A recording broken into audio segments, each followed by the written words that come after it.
we violated the financial act, international financial act, the Lokuzen code of conduct, because what we do, what is happening currently even in Zimbabwe, when we speak of money laundering, that has always been the case, and the likes of IMF and World Bank have accused Zimbabwe of such and said we are not going to partner or trust. Even other international banks refused to do business with Zimbabwe because of that. And when they turned around, most of these guys that are Zanu PF, they turn around and say, no, no, it's not money laundering, it's sanctions. But sanctions, we all know that they are targeted. And to be frank and to be honest, Zimbabwe is not under sanctions, as people have put it and people have said. Mnangagwa and some few individuals are under sanctions from America. Now they are the only country that has put them under sanctions is only America. The rest of the world is not sanctioned. UK lifted up and EU lifted up their sanctions that were upon the ZANU PF guys. So you'll hear them saying sanctions. Why are they saying sanctions, guys? What made Mugabe cry when sanctions were imposed on them and the political elite? Why did they cry? Because they'd taken money, stole money from Zimbabwe, put it on US logos and accounts. And when they came heavily on them and froze the accounts, they were crying and they wanted the whole country to rally behind thieves that has stolen billions of dollars and put it in offshore accounts. So it's to me, this is a chance and this is the time for Zimbabweans to wake up and smell the coffee and start demanding what is rightfully theirs. I remember I was in a space with Daddy Wopwell, you know, the way he expressed to say how much development this corruption has costed Zimbabwe, how much development has it costed Zimbabwe. We could be having hospitals and we could be having quite a number of things that we are crying about as Zimbabwe. We could be having better infrastructure as a country, but this is how much corruption has costed. Every year, we are losing billions of, of, of dollars.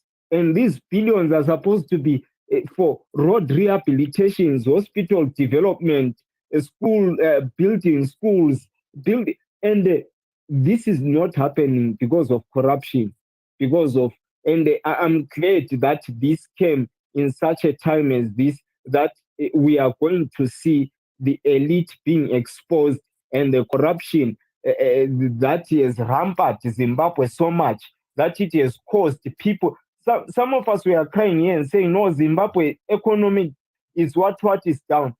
Guys, 80% of where we are as a nation is not because of sanctions or because of economic meltdown.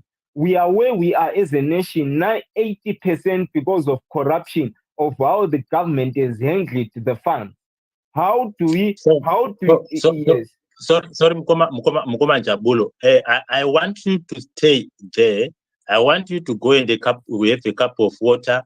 I've got some follow-up questions, because if I would have asked you another question now, you could have taken one day. But can you just pack them, Mukoma Jabulo? I want to come back to you with a follow-up question on there. And kuna Dr. Amaifa. I'm not too sure if I'm right with what I've suggested, Mukoma Jabulo. No, it's fine. It's fine, my brother. Okay. Yes, it's fine. Okay. Yes, I'm gonna come back to you with a question. Dr. Amaifa, do you have got anything to comment on what Njabulo has just said? And let's afterwards we'll hear from Dr. Ranga. Thank you very much. I totally agree with Mkoma Njabulo that ZANU PF commits a crime, then forgive themselves, because we have no checks and balances. We have no separation of powers. Everything is mixed up from executive, legislative, judiciary. It's all one thing. So it's a bit tricky there. I'll leave the time to Dr. Ranga, and please, Dr. Ranga, feel free to comment on what people have submitted as you give your own submission. Thank you. Yeah, thank you very much, Dr. Maifa. And I want everyone to know I'm just speaking as a Zimbabwean here, as a Zimbabwean citizen, and I think that most of the comments we're hearing here, any right-thinking Zimbabwean citizen will identify with and will think that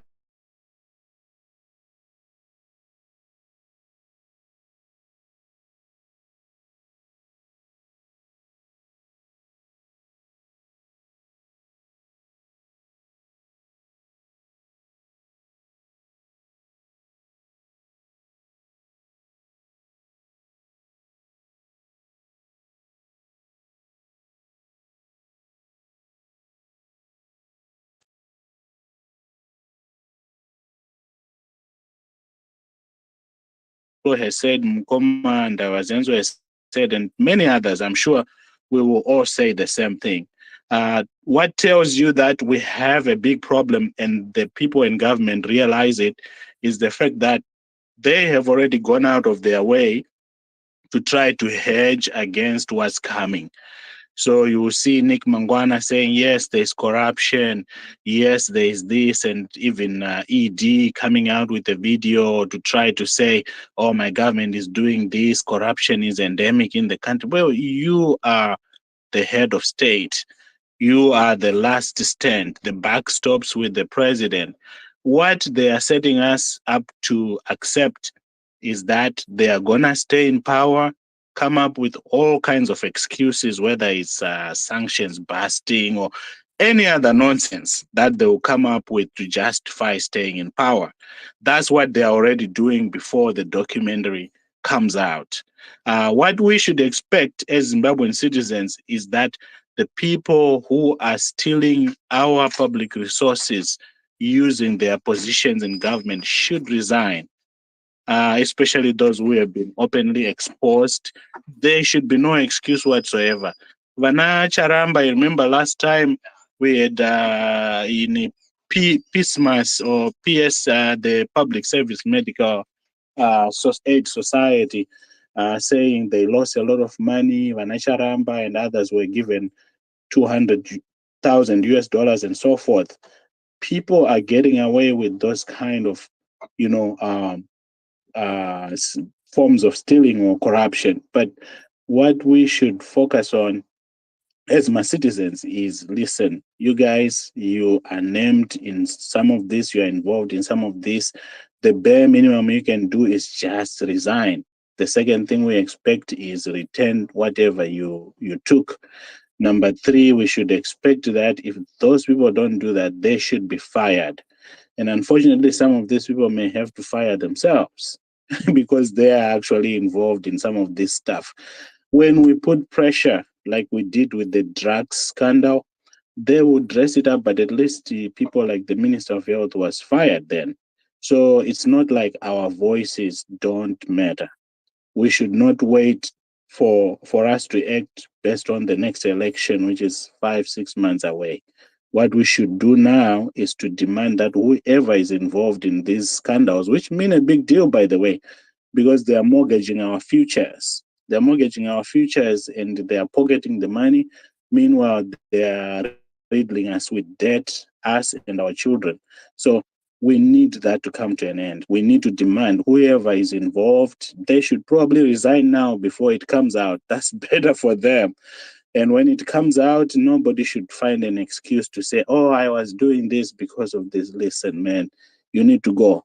And we should demand that as citizens. We shouldn't say, vagara vanongoba vanongoita. Say, no, today is different. Okay, they've been doing this since 1980 and they expect to keep doing it. But if we don't speak up, if we don't say we don't want this, we can't accept this, you shouldn't be seeking re-election if you're doing all these kind of things. You should resign now and go home and let the law take its course. That's what I think we should demand as Zimbabwean citizens, not kungota, vanongobata gara tinovaziva. That's why they keep getting away with it. We need to demand accountability from those running the government. Those who are involved, resign. Those who are not resigning, fire them. Those who are also part of the firing, if you are involved, fire yourselves. Otherwise, our last card is to fire them come the next election. This should galvanize us to say the few remnants who will still be there, we get rid of them in the next 5 months.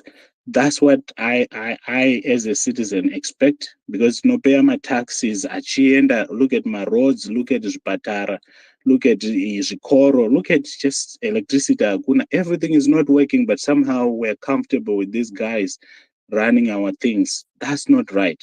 And we shouldn't accept any explanation other than that. They should just let go, and so that we can move on. Those are my submissions. I know they seem a little radical, but that's the truth. That's how we need to be thinking about this as citizens.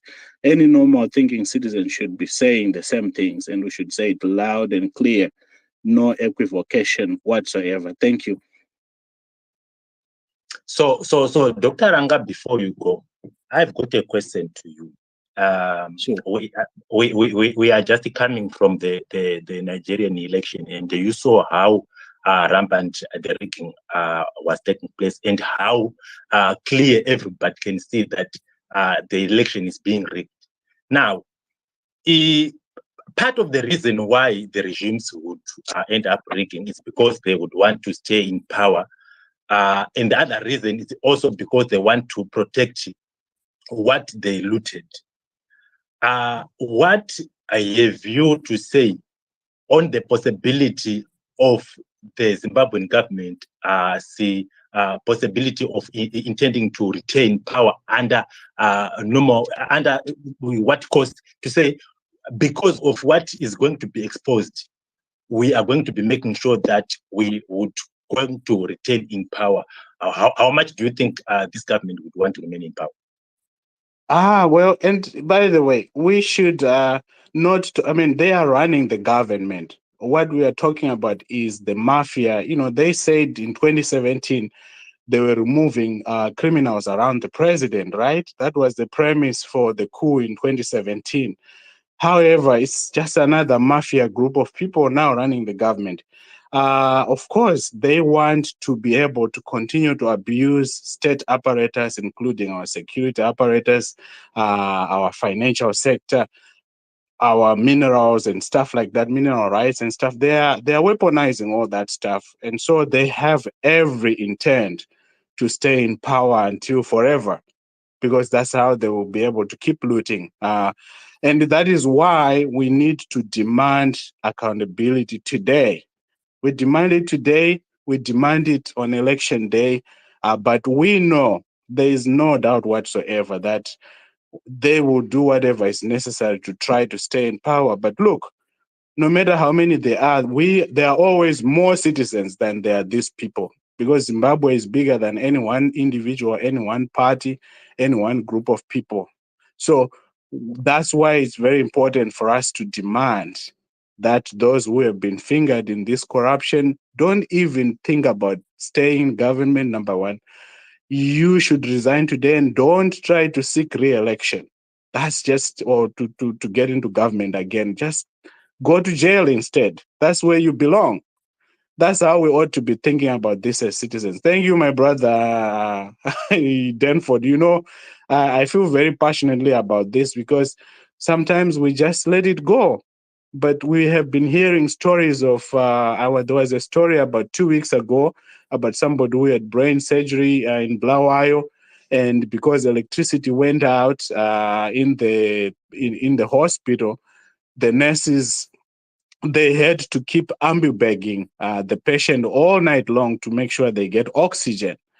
And unfortunately, that patient didn't make it because everybody got tired ambu-bagging to try to keep giving this patient oxygen. And that's just unacceptable, because there are so many resources that should be used to build our hospitals, our clinics, our roads, but someone thinks it's okay to keep looting. That's not acceptable. So that's why, I know they intend to stay. I know they will do whatever it takes. And unfortunately, some of us, some of us, I'm sure, are on this space, we are used to prop up that regime, that group of people. And we get a little bit of benefit today, but tomorrow our relatives are suffering the same way. We are suffering the same way. Because when you get into a traffic accident, guess what? You are still going to go to that Parenyatwa hospital or to Mpilo or to Harare hospital. And even if you have all the money in the world, if the hospital is not adequately equipped, and if the doctors and nurses are not adequately remunerated, look, your life is in danger. And that is why all of us need to look beyond these guys. I mean, there's nothing special about Chiwenga or ED or Mugabe. They're just Zimbabwean citizens like all of us. And we don't owe them anything because all of us, we fought in the war of liberation. All of us, we lost relatives during the war of liberation. So there is never a good excuse for them to hold on when they have run the country to the ground. But anyway, my brother Denford, like you can tell, I'll go on and on. But look, we feel strongly about this. You fail, you go. You fail, you go. That's what public office is about. It's about service and sacrifice. It's not about benefiting yourself and your family and your friends. It's about providing service, making Zimbabwe better, making our hospitals better, making our roads better. Anyway, thank you. Thank you, Dr. Ranga, for your submission. And I think I can summarize to say, you are saying these people are determined to stay, loot, and keep destroying the country. And we, the citizens, should also be determined to get rid of them or to replace them. So I just want to encourage everybody here on this platform to have the same determination that the enemy has. We want to succeed. We want restoration for Zimbabwe. So if we are all determined and we are serious about it, it will happen. Over to you, host. Yes, thank you very much. I know Mkoma Ndaba Muragenda Uchechi, but Ndambupaka Mkoma Njabulo, I have got a question to him, then I will come back to you, Mkoma Ndaba. Mkoma Njabulo, I would want you to finish what you're presenting on, but on your finishing, I would want you to work on this to say, when you look at these people like Zanu, anoita zvemari dzakawanda chaizvo, but he could be benefiting from the government's tenders. What's his name? Dr. Maifa. Okay. Yes, Tagwire. When you look at that person, I've just heard from a number of people who say, when you say Zimbabweans are poor, you are mistaken, because they come and look at our people who benefited from the indigenization policies that were brought about by the government, and they mentioned the people like Tagwire. When you look at that person, would you go to your son and say, I would want you to look at this person, and this is supposed to be the role model for you and every Zimbabwean? Go ahead with your submission and maybe end with that question. Okay, thank you once again, and thank you to the other speakers that have shared quite deep and provocative thoughts. One of the things, Comrade Denford, that we as Zimbabweans, we shouldn't lie, or we shouldn't even be. What was the indigenization that we are talking about? Because at the end of the day, if we don't answer that question, in us standing as a country and say, no, Denford benefited from indigenization, what does that mean? At the end of the day, because most of the people that we look at and say these ones really made it. Okay, let's go back. Let's go back to a company like Zisco Steel. Why did it go broke? It was the Chiwengas. When we're talking of indigenization, they jumped in and they controlled the majority of the share. The company went on its knees. You speak of, we had a company in Bulawayo that was called D&G Shoes. They came in there, the likes of Obet Mpofu, and they claim indigenization on that company. And today that company is no more. So when you look at the likes of Tagwirei, remember that we chased away majority of the oil companies that were run, and those tenders they were given to the likes of Tagwirei to say, can you supply the country with oil? So automatically it made him wealthy because he was being paid. It's the same with the likes of Whitnell during Gabe's era. You cannot say these are the people that benefited. Those were people that through corruption the government was using so that they can benefit both ways. The guy and the government and the government officials could benefit, because if indigenization was empowering everyone, Zimbabwe shouldn't be in the state that it is in today. You cannot tell me, if you are a teacher today, you call yourself you are the best teacher, when 90% or 98% of your students have failed and you only have two students that passed, and you say, no, you know what, I'm a good teacher, 2% of my students passed, and you continuously see that you are only coming out with 2% out of 100. You should wake up and smell the coffee. Why is it 80% of Zimbabweans are walloping, they are living in poverty, and you say, no, a lot of people who have done these policies and we feel a lot of people have benefited? Which people have benefited? We already have, right now in Zimbabwe, some of you that don't know the statistics, 35% of Zimbabwe, they are the people that have access to electricity and running water. 65% of the people in Zimbabwe, they don't have access to running water, they don't have access to electricity. So you should be asking yourself, what has indigenization benefited? Has it established, has it built any infrastructure? When we say no, the indigenization, the indigenous people benefited, where is the money going? When you look at Tagwirei, we only know that he only had money on paper, but is there things that we can look into and say as a country, you know what, Tagwirei has money, this is what we have benefited as a country, and this is what he has been doing for the country. These are some of the questions that we should be asking ourselves and looking deep into. And also going back to the issue that I was raising, to say, I would just want to throw a solution maybe to us as Zimbabweans. One of the greatest challenges that we have done as a country is that we have esteemed politicians and political parties above ourselves as the citizens.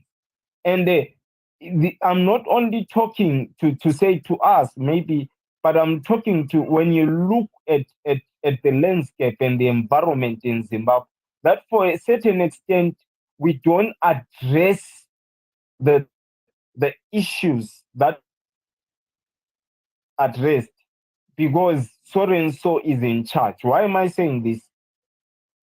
You'll discover that even with this level of corruption that is being unraveled by different people, by different organizations. Let's remember, Wopwell was arrested for exposing corruption that was committed by, was it Henrietta Rushai? And he was arrested not because what he was saying was wrong.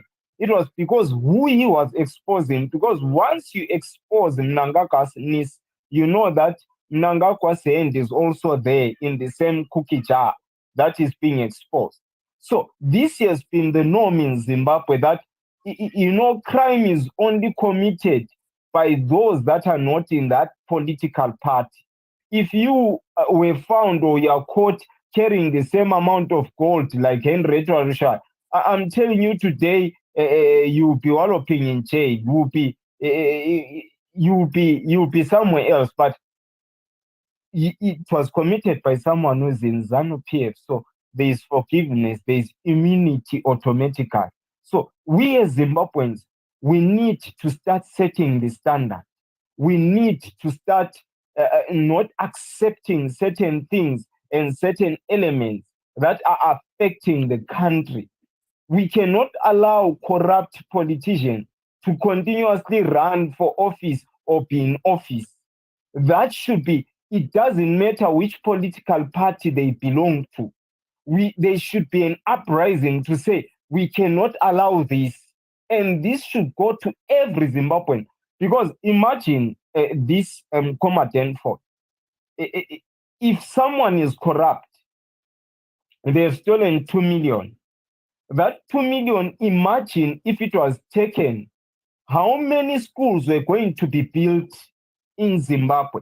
How many hospitals could have been built, or how many roads could have been developed in our time? We are where we are because we have allowed corrupt politicians to continue to be in office. And if we could have dealt with corrupt politicians way in the 80s, Zimbabwe wouldn't be in the state where it is today. Zimbabwe would be a heaven for everyone. Everyone will be running towards Zimbabwe, not from Zimbabwe. We are where we are because we have allowed corrupt and unruly politicians to continuously be in office.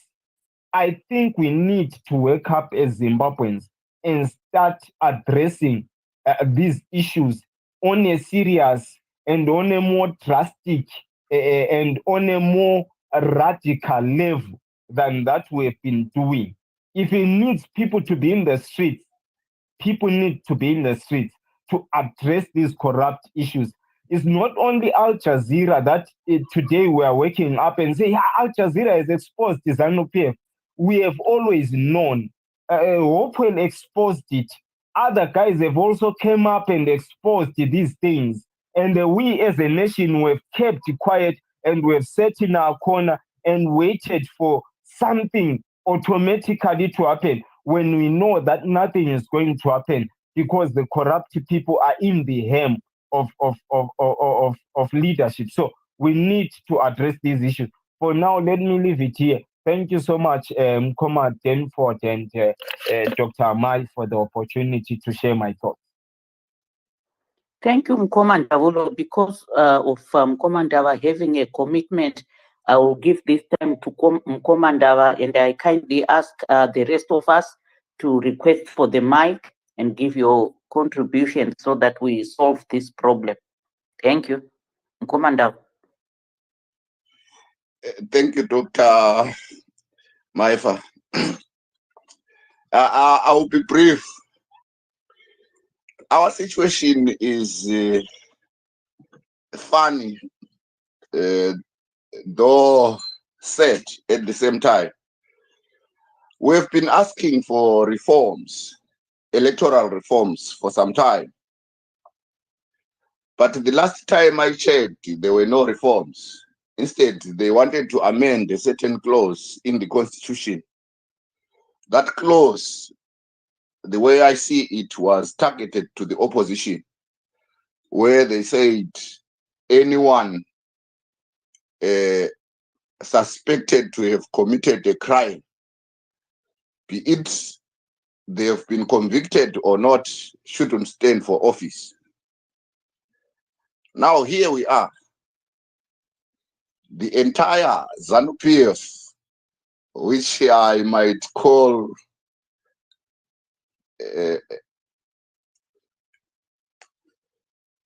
thugs for ED, are implicated in this documentary.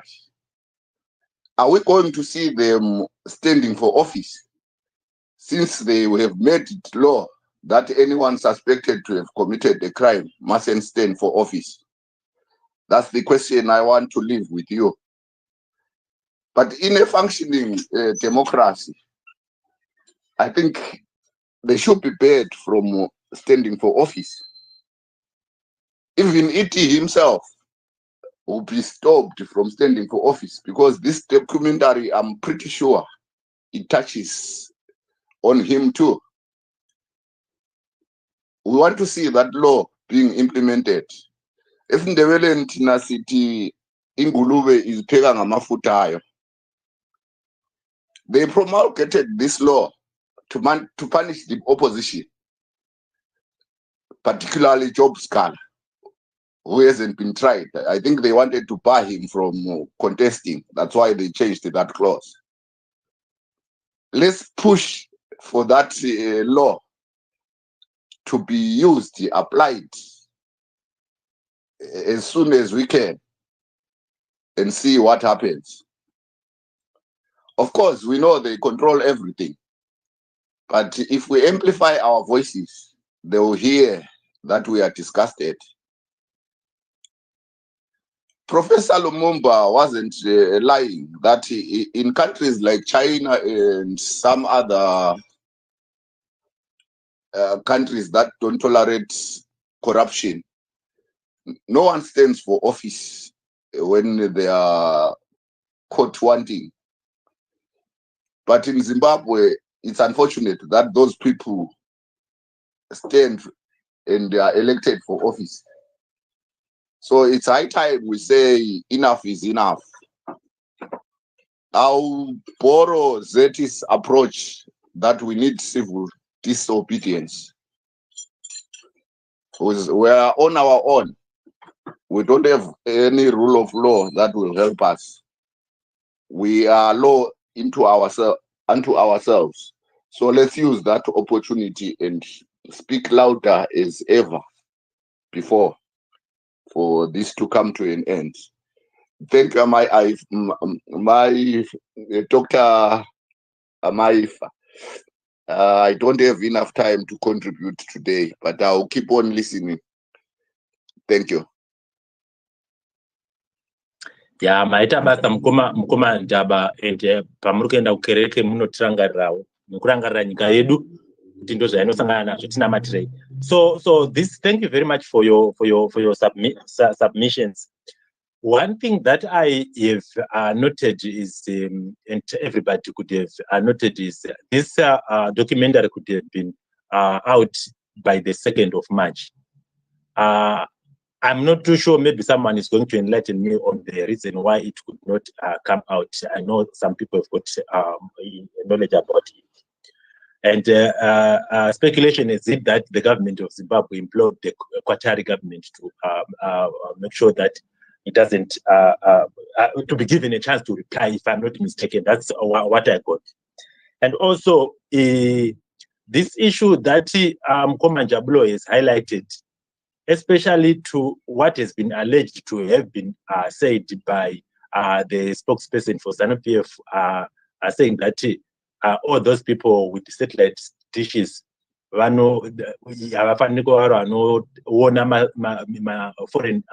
channels, and if they insist doing that, then they are going to be, they're actually unpatriotic Zimbabweans.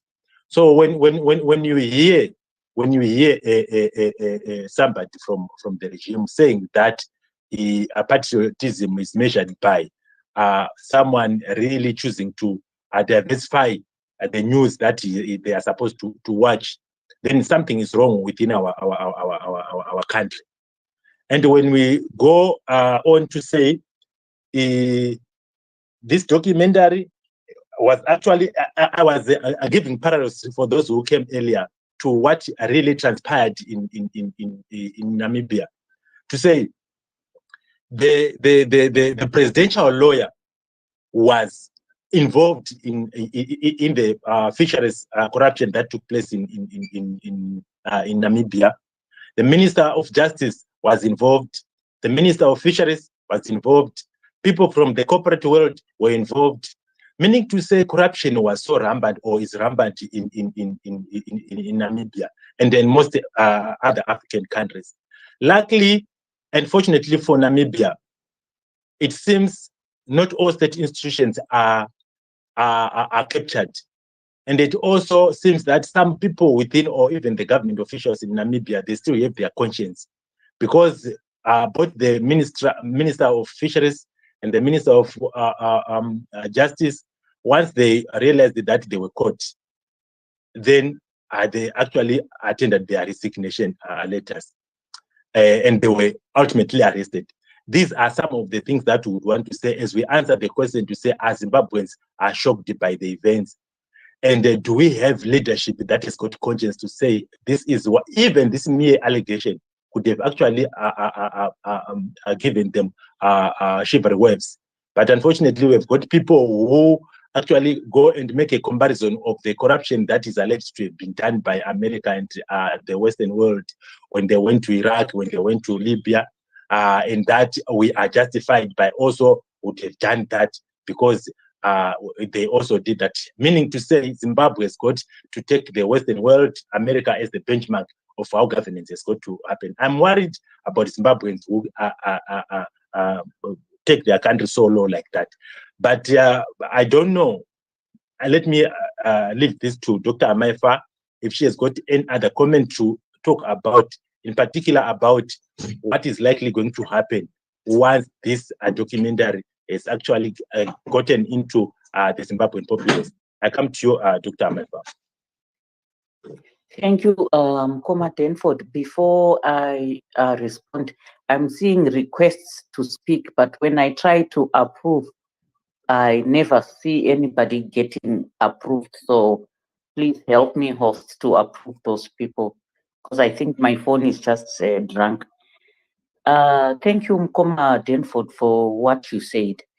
What I want to say has already been said, because we said this new government said they wanted to remove the criminals, the petty criminals that were around Mugabe.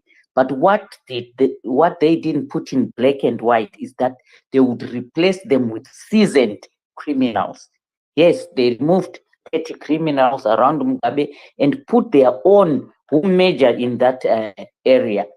Now, as Zimbabweans, when this documentary is eventually published, it should really give us evidence of things that we have been suspecting. We knew, but we didn't have evidence. Now that we have evidence in our hands, it should motivate us to want to reform, to want to restore Zimbabwe and change things. So using that documentary evidence, let's convince ourselves, our families, and everybody else in Zimbabwe that things have to change. And like Dr. Ranga has said, if we had rule of law, the people mentioned or caught red-handed in that documentary should resign. But we know that our friend, or not really our friend, our ruling party will always find a way of shielding those people. Because I'll give you an example of yesterday. I think there was an official opening of a clinic or health center in Masvingo, and the Triple C mayor and councillors boycotted because Kembo Mohadi was made the main guest, which shows that although he was said to have been removed as vice president, he still carries the same power, and who knows, he still could be on the payroll. It's just to appease the masses. So if somebody is removed, let them be removed. I will yield this time to Mkoma Champion. I might have missed the order there, but I think it's Mkoma Champion. Thank you. Over to you, Mkoma Champion.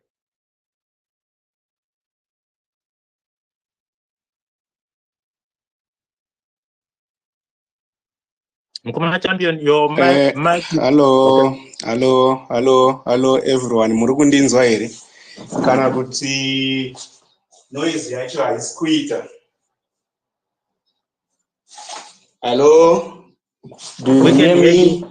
We can hear you. Mkoma Champion, go ahead. Hello, do you hear me? Yes, we can hear you. Okay, thank you. You know, when we have got this topic, come to your mind?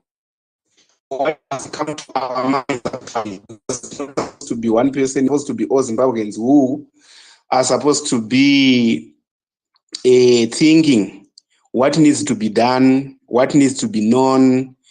But what is important there is to look to say what constitutes the current ZANU-PF. I think that's question number one that must be answered, because ZANU-PF that we know, it's now maybe it's ghost. The one that is existing right now is a ghost of the real ZANU-PF. Why is it a ghost of real ZANU-PF? You look at the mission statement that these guys have got. The mission statement, remember, it's a statement that explains why an organization exists. And ask yourself as well, or let me ask myself, what is the mission statement of the real ZANU-PF that was there? It was about liberation of the country, having an egalitarian approach to governance where people are going to be equal, where people are going to exercise voting without intimidation, without violence. But now, go to the mission statement of these revolutionary criminals who are masquerading as ZANU-PF.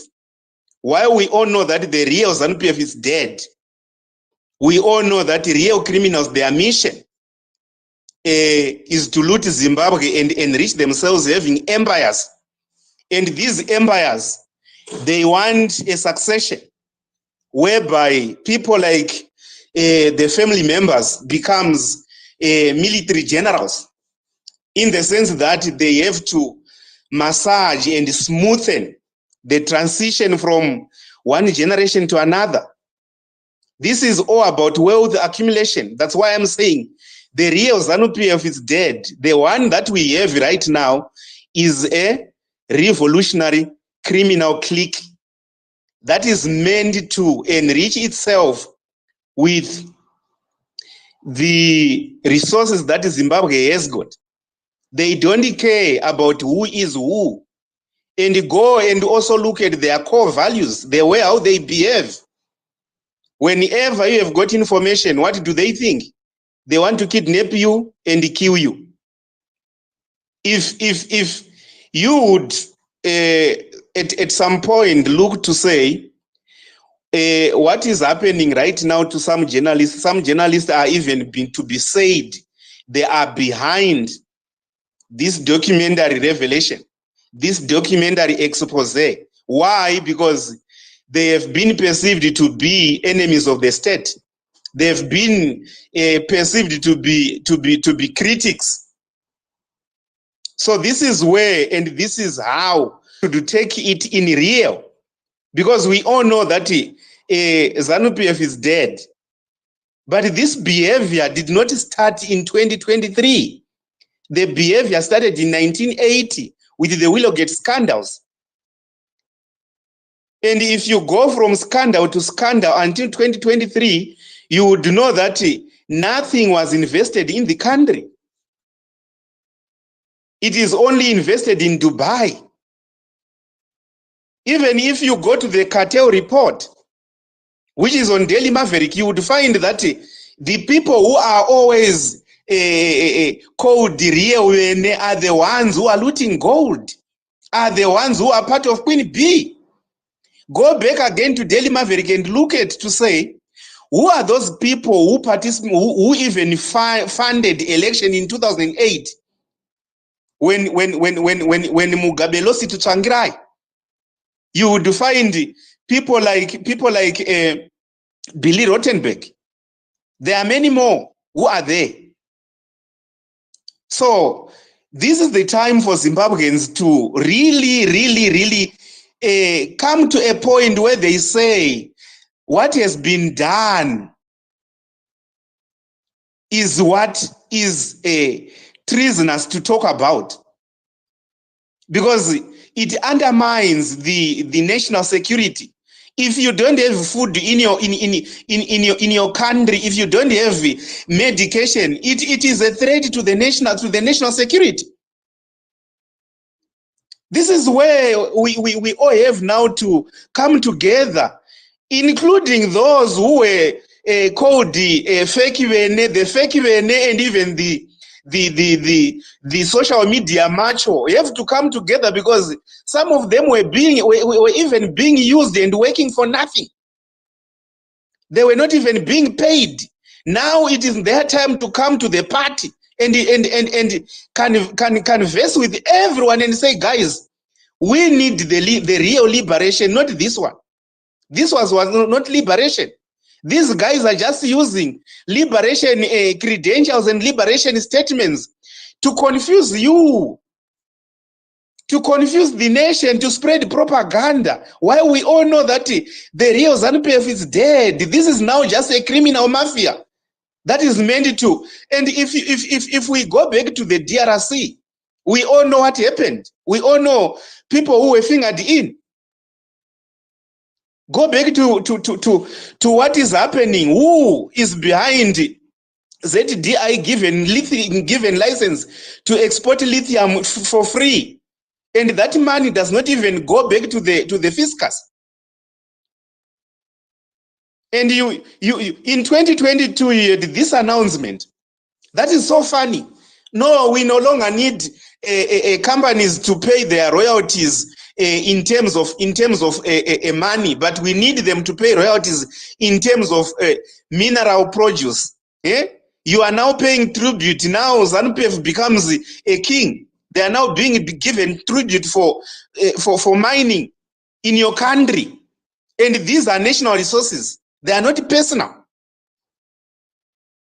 If you go back to, I forgot the name of the person who is an environmental whistleblower who was talking about the mining in Wange National Park. Go back to the time between 2009 to 2007 when some of the endangered species of animals were being sold to China. Who was selling them? And why? So you would come to a point where you know that these people are looting everything. They don't care about you, don't care about me. What is important for them is as long as they can loot, as long as they can survive and make sure that Zimbabwe or Zimbabweans do not have anything, they don't care about that. They only care about who is doing what in terms of looting. So this is the time where everyone has now to say, I understand the mission of the criminal clique that is being named ZANU-PF. But this is not a true reflection of the ZANU-PF that was part of the liberation struggle. Because the ZANU-PF that was part of the liberation struggle had its own mission and its core values, which are now different from this clique. So this is the time for everyone. If this is not luring you closer to national consensus, then there is a problem. There is something that is happening in you. There is something that is happening in me. I should be now in a position where I think to say, you know what, let's have a consensus space where we talk about it. So what can we do? Because by the end of the day, look at your age, look at your age. You are now 35, 40. Some people have known ATMs. Not only for them being decoration on a building, but they have known for dispensing cash. But in your country, there is none. Because the money and the financial system have been looted. There is nothing that can replace this. The true reflection of what a Zimbabwean mean is whereby you are defined by unity, defined by common goals, coming together and reclaim what belongs to you. And the only way to do that is to make sure that you remove some fake Bene, a Chinese Bene, because they are not real Bene. They are just agents. They are not even principals, because you are the principals.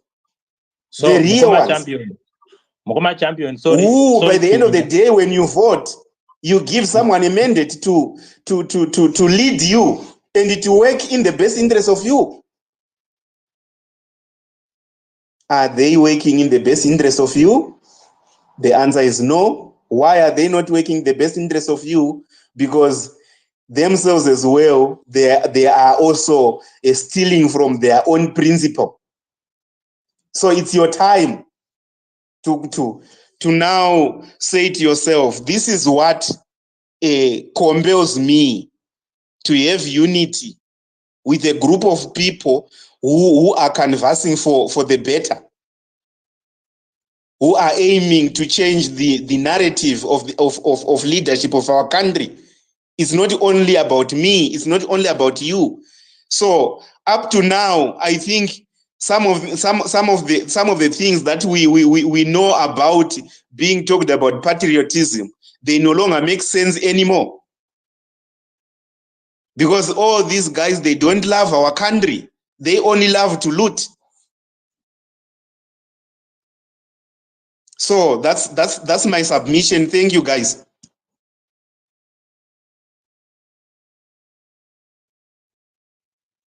Yes, thank you very much, Mukoma champion. We appreciate and your passion actually reflect how determined you are to make sure that things come right in our country. But I want to come to the native, and you are going to be giving your submission. After that, I would want you to delve on the possibility of the monies that are coming from such lootings, them being used for their political campaigns. Recently, we have just realized that in as much as these guys are complaining that sanctions are crippling their day-to-day operations within the country, they don't have the currency, and that is the excuse why things are not all right in the country. But if you look at their campaigns, regalia, the vehicles that they have, and the money that they use during their campaigns, you actually realize that there is a source where they could get their monies from. So would you also think that some of these monies could be used for their campaigns in order for them to retain power? Go ahead, the native. Oh, thank you. I have a bit of a cold, so my voice is kind of... So I hope you can hear me. So I think we need to look at Zanu PF for what it is, a mafia, really. So my submission will kind of touch on your question there, Mr. Host. So everything that Zanu PF does, or what Zanu PF has done over the past 5 years, especially, is geared towards power retention. You know, it's geared towards power retention. You support us and we give you certain concessions, right? Look at every interaction that the Zanu PF has done, like with the ordinary people. You know, it's always something. You know, you support us, we give you something. The apostolate for ED. You know, you support us, you know, and we give you concessions. You know, we turn a blind eye on your child marriages and your illegal stuff that you're doing. You know, if you are a business person, if you are a Henrietta Rushwire, you support us. We turn a blind eye on your you know, gold smuggling. If you are so all these groups that are formed, you know, these are a reflection of that kind of system. ED, this for ED, that for ED, because that's the system that they have created. It's all transactional. It's all, you know, we do this and we turn a blind eye. It has come to a point where even ordinary people, you know, are here. If you drive around with Zanu PF paraphernalia on your dashboard or something like that, you are not stopped by the police. You know, they let you go. You know, if they see that you have a Zanu PF card, or you know, this is the system that we have. So when the documentary comes, we shouldn't expect anyone to be arrested, or they're not going to arrest themselves. They're not going to put themselves behind bars. That's not going to happen. The solution here, I think, for Zimbabwe, is for everything that's happening, is going to be a political solution. Everything is going to be political. You know, we really need real, proper, rough, you know, political action. You know, just imagine if Zimbabwe had more people or groups like Pachelu, for example, with all their scientific, research and everything there. That's political. How Daddy Hopewell brings all these kind of issues. Just imagine if we have a concerted group or section of the citizenry putting their effort towards, putting bringing all these issues up, and conscientizing other people. We will have. My fear now is that Zimbabweans are not. We are not united enough. We are still disjointed. We have one person over there with their ideas, and the other person. And there's no power in that. There is power in really coming together and really working towards, building a Zimbabwe that we want. And I hear something. I'm going to say this. I said this last week. I hear people say, "Oh, well, we need to talk to ZANU-PF and see where we can come, how we can come up with a solution." ZANU-PF is not going to talk to you now. You don't have any bargaining chips. They don't have any reason to listen to you. You don't have power. They do have the power. They can. You can talk for years, and they will keep doing what they're doing. The only reason that they will talk to you, start listening to you, is when they feel like they are losing that power. Right now, they don't feel it because they control the electoral system, they control the justice system, they control everything. So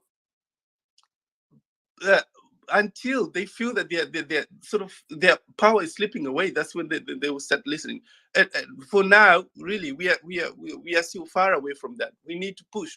Just imagine if we have 5 Daddy Hops, people like Hopo, 10, 15, 20, 100 people like Daddy Hop pushing these issues, not only in Zimbabwe, but outside of Zimbabwe, to highlight these issues, so that even Ramaphosa feels uncomfortable to say ZANU-PF is do this, because these governments can say, Ramaphosa can say ZANU-PF and sanctions, because that's the narrative that's coming out of the country. That's the dominant narrative that's coming out of Zimbabwe. That sanctions this, sanctions that. When the dominant narrative coming out of Zimbabwe is that ZANU-PF is bad, Ramaphosa is going to feel the pressure also. He's going to start supporting that. So and so far there isn't a strong, united, effort, to bring really these issues. So that's my submission. Thank you. Sorry, the native, before you go. I also have got a follow-up question on you, especially as you mentioned, President Ramaphosa. We have heard this Aljazeera investigation that took place from 2019 to just recently. In Namibia, like I said before, and in Zimbabwe. We are not too sure of any other Southern African countries. And I suppose if they would do, or any other body would go there and do the investigations, there's a high possibility of them actually coming to a conclusion that there's rampant corruption within those countries.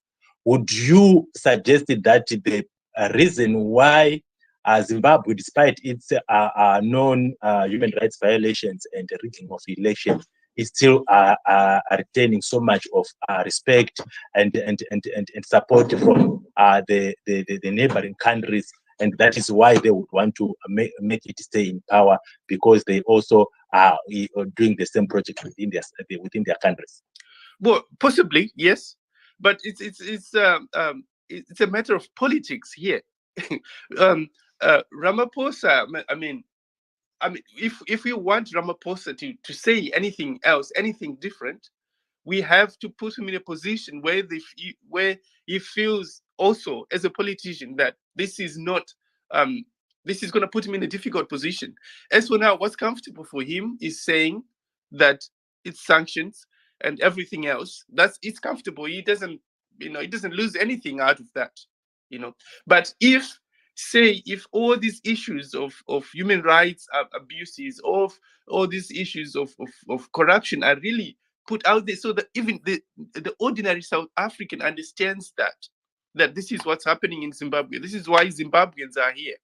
And if the ordinary South African understands that and says, you, Ramaphosa, you are supporting that, this is, that's when he will start, talking. But now, the ordinary South African, if you really listen to the South Africans, they always ask, what's happening in Zimbabwe? Why don't you go and fight? They really don't understand what's going on there. They have no understanding, So, yeah. So it can be anything, really. The reason it could be what you just explained, and it could be, but I think that the political aspect, the political side of things, we really need to speak with one voice and say, this is what's happening, to really articulate this, not to just say, oh, Zanu PF, to really make it clear for the ordinary people out there, ordinary South Africans, Thank you. Thank you very much, Brother Native, for your submission. I totally agree with you that as Zimbabweans, we are not united. And actually, we see issues from different perspectives.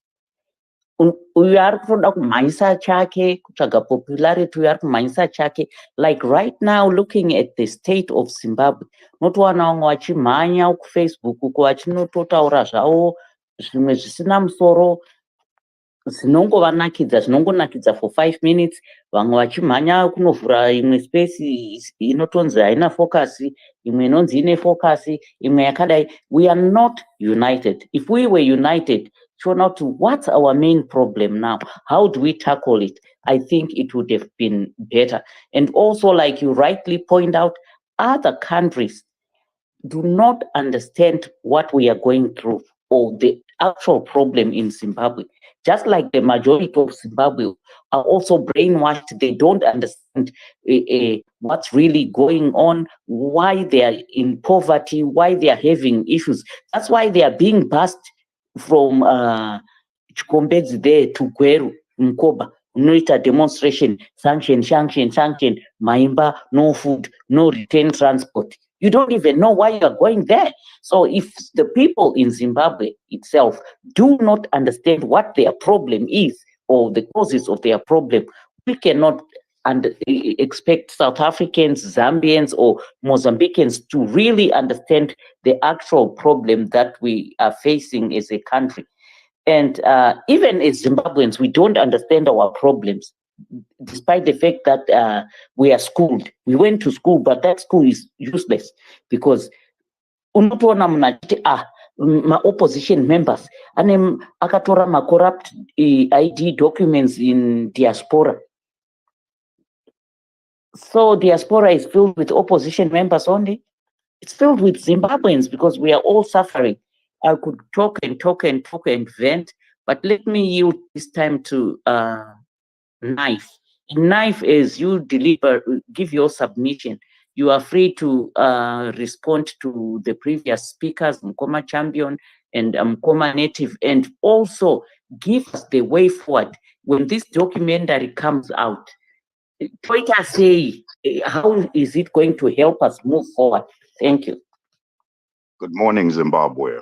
Man, I'm not really going to go against anything that was said. I think it's just a matter of scoping, zeroing in to the initial problem, the main problem, because we can't keep thinking that the same method is going to keep working after 45 years. You really, really, really, deep down in your heart, I think even the honest supporters of CCC, this is just like a band-aid that you feel you have something to oppose and you're taking part in it. But deep down in your heart, you know you're not going to go anywhere. We know this. We see it happening all over Africa. We are part of a company. This country, which we call Zimbabwe, is a company. Southern Africa is a company. Is a company with people who own and manage and run and push the buttons. When we got independence, we did not win the war in the bushes. My father was in the war. My father was in the war. My father is one of the founders of ZAPU.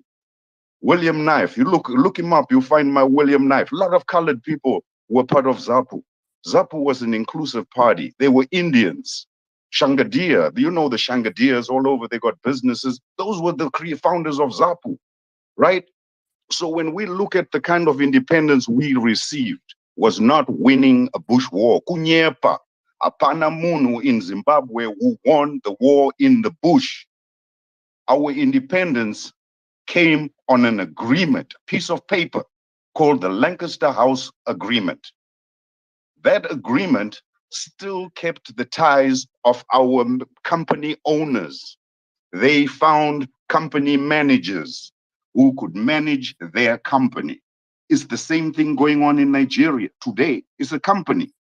The whole of French Africa is one single company of 14 countries are under one company run by the French. You look at them right now. They tried to expel the French last week, and the French are shaking hands with them, and they're going to sit down again. This is the problem we need to find to fight.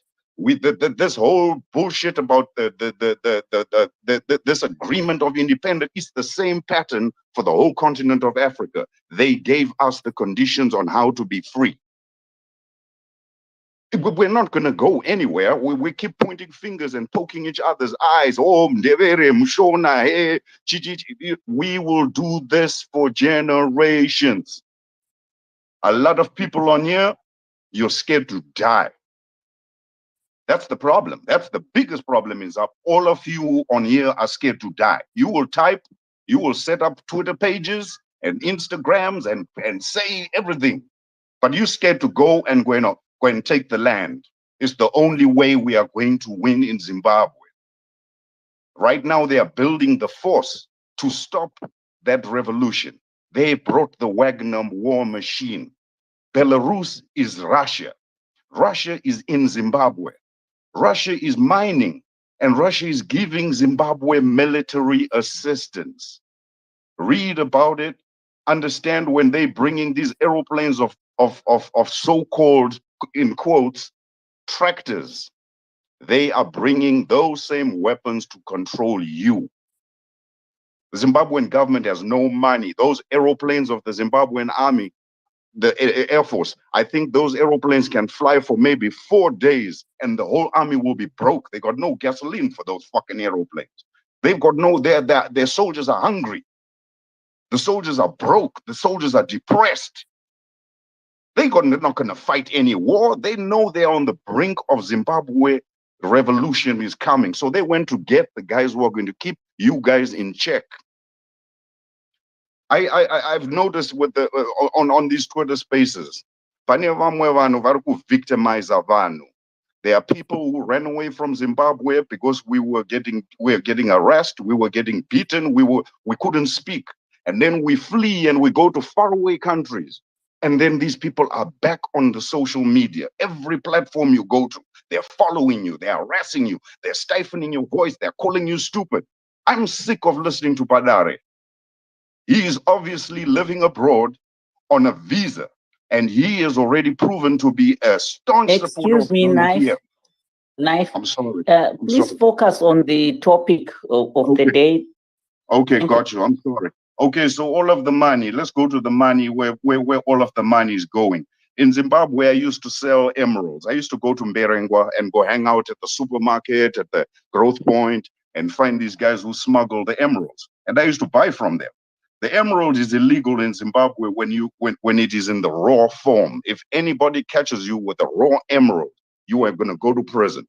So what these guys are doing is they are bringing in these gem cutters. Those gem cutters, you will find them all over the Sheraton Hotel, Munamtapa. They are living in Munamtapa for almost like years and months. Gem cutters who they're paying and keeping in the hotels, and their job is to cut gems. You go in those rooms, that's all they're doing. on the bed, on the floor, is just cut diamonds. They're cleaning it so it can go across the world. This is another way the money is coming out of Zimbabwe. They're not flying the raw rocks out of Zimbabwe and taking them out. And then my last point is when Rutendo came on, the one thing I really appreciated about him, I don't like his politics, is that he tried to put this like concise picture of this company of Southern Africa, the BSA, British South African Company. He tried to draw the picture for everybody that this is the element that is running Southern Africa. So at the end of the day, it's like we got to go back to the drawing board. The Chimurenga is not over yet. We need to get the puppets out of office. And then we need to get the real leaders of Zimbabwe in place right now without these attachments with the umbilical cord to the colonialists. Thank you for the space, guys. So the knife, before you go, when you were giving your submission, you were constantly saying, you guys, but I understand you could be part of us. I would have thought that the sort of suggestions and the recommendations that you do give could be inclusive. Maybe in a minute and a half's time, would you give your suggested solutions to this problem that is happening? Because we have talked about the Belarusians, the Russians, and so on and so on. They are so complicated and they have got a lot of ammunition and so on. So what do you think should the Zimbabweans do, including you? Thank you. You know, honest to God, I tried to put my head around this. I left Zimbabwe in the early 90s. You know, when I came for asylum abroad, they told me that there's nothing going on in Zimbabwe. You need to go back. You're telling us lies, right? They were, if Zimbabwe was good, it was 10-1 with the US dollar. So at the end of the day, man, it's like trying to go to the forest and you find a hungry lion and you want to sit and have a conversation with a hungry lion to convince it not to eat you and go eat something else. We have a problem. We have a big problem at home. The revolution is almost ripe right now, but these people are smart enough to where they went to get themselves extra security to keep us in check. I'm going to give you a quick example why it's going to be so difficult. In Nigeria, it was a tribal war which was going on in the villages. And now all of the reports coming out of Nigeria is that the people who are now killing is no longer the tribes. It's actually people in military camouflage. Who are those people right now? It's the same Wagner war machine. So when Wagner is invited to come to take part in this war, they are playing on both sides because they want to keep the trouble going on so they can keep getting employed, right? So they're going to sponsor the both sides to keep this energy going. And Wagner doesn't care who you are; is just going to come and kill everybody when they need to kill. So we are stuck, man. We are stuck. This calls for I think it calls for a lot of the African countries. We need to create our own council, not including government, citizens. We create our own council as groups of African countries, and we present our agenda to the world.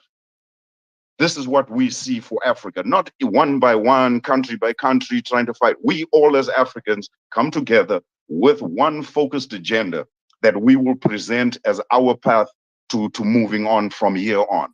I think that's probably going to be the best thing. Get the global attention involved. Thank you, Knife, for your submission.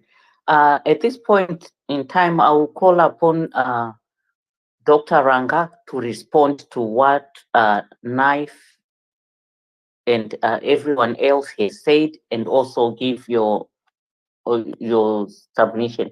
Thank you, Dr. Ranga. Oh, thank you so much, Dr. Maifa, and thank you to all these wonderful contributions from citizens. My brother Native and my brother Knife Champion, we are hearing you, and I think that the message from everybody is clear. The clarity is that things are not working. So right now we're talking about corruption. We're talking about those who have been caught red-handed, doing all these corrupt deals. I think that as Zimbabweans, we have become very good at describing the situation, which is very clear to everyone. I think that where we need to put more effort is what are the solutions? And I know that's a very difficult thing. It's so broad. So there are short-term solutions and there are long-term solutions. There's what we need to be doing now in response to this. And the now in my mind is every right-thinking Zimbabwean should be angry. We should be upset that there are people who are abusing our resources. They are using their positions in government to milk the country, to run the country further down to the ground. They are mortgaging our futures, which means that right now they get 5 million from Wagner Group or whichever other group is doing that, so that they give these companies mineral rights that we will have to be responsible for. So we need to be angry as Zimbabwean citizens. And when you are angry, people can't tell you how to be rational. And I mean by that, we have to show outrage. Right now, our platform as citizens to show outrage is social media. That is why the government today wants to ban, or the people in government today want to regularize social media and stuff. They already control the traditional media. So we all need to speak up. And no voice is too small. Remember, the guy in charge said the voice of the people is the voice of God. For one moment, he was telling the truth. you know, he knows the truth, but obviously they use that truth to suppress us. So I'm saying that to say, what can we do now? Let's be upset. I mean, we're not telling people to be upset, but we are all upset that there are people in government today who say "Tichatonga usvika madhonga nenyanga." Meanwhile, hanzi 2013 change ndiripo. Meanwhile, we're gonna keep milking the country. We're gonna keep stealing the gold, the diamonds, and everything. And if you guys speak up, we're gonna shoot you like what happened August 2018. So they are so brazen about it. But the reason they're brazen is most of the time we are very good at describing, oh, this happened, this person stole. What I think we need to adopt as a culture is to say, how do we do something today? And I say that we speak up. And when we speak up, guess what? They listen. We trend online. When we trend online, especially something that is against those running the government, they don't like it because their friends will be saying, hey, what's going on? That guy from Belarus will be calling ED and saying, hey, listen, I want to help you do this, but what's going on in your country? Are you sure you're still in charge? Because like we're talking about revolution, we can do an online revolution, which means speak up, and it costs us very little money to do so. So that's one thing we can do today. Let's speak up. Let's say this is wrong. There's never a good reason to be stealing our resources. There's never any justifiable reason.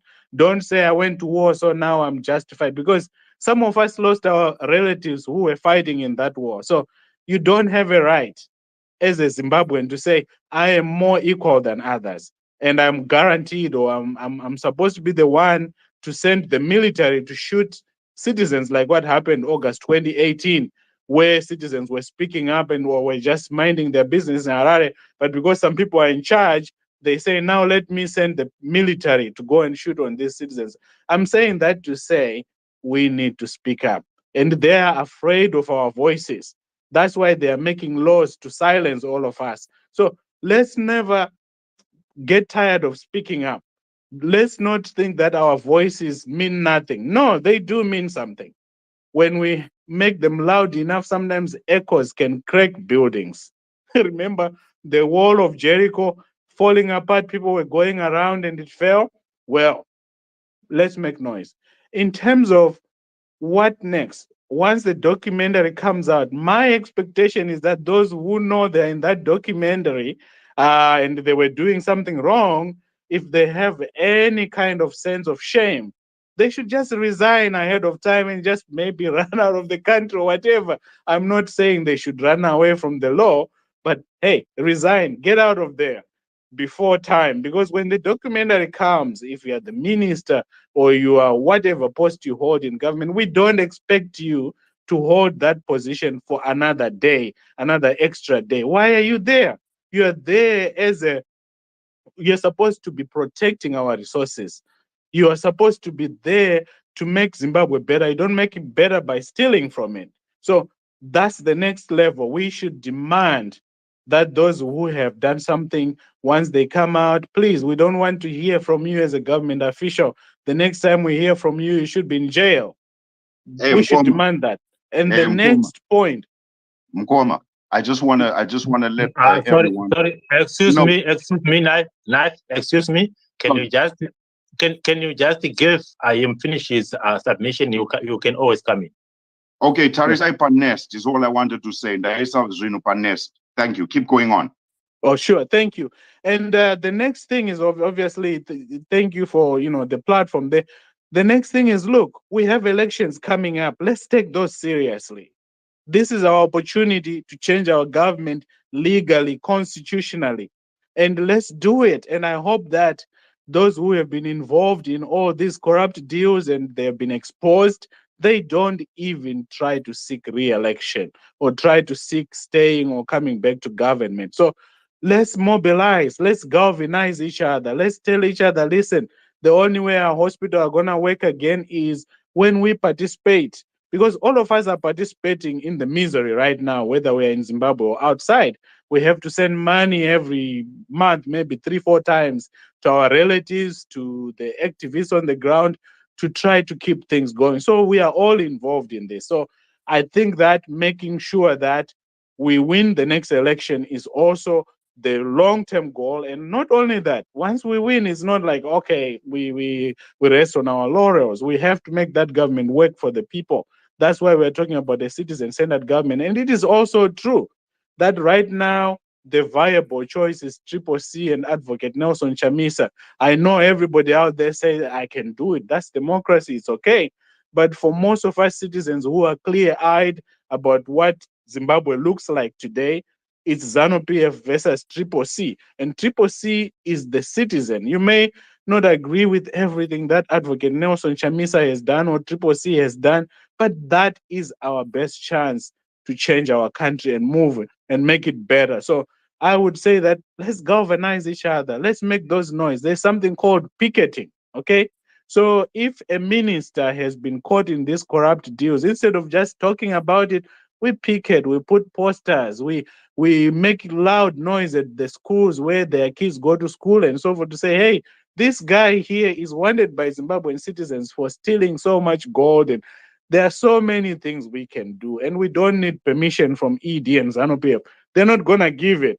But we need to be creative. They're being creative every day.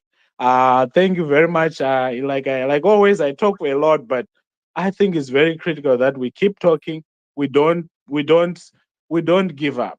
Thank you. So, Dr. Ranga, before you go, I need also to find out from you about what you have just said about us making so much of noise, and it's very important. I really acknowledge that. But let me draw you back to some events that happened in 2007 when there was discovery of the diamonds in Chiazwa. And also the incident of farm mechanization. I'm sure it is 2007, 2008, if I'm not mistaken.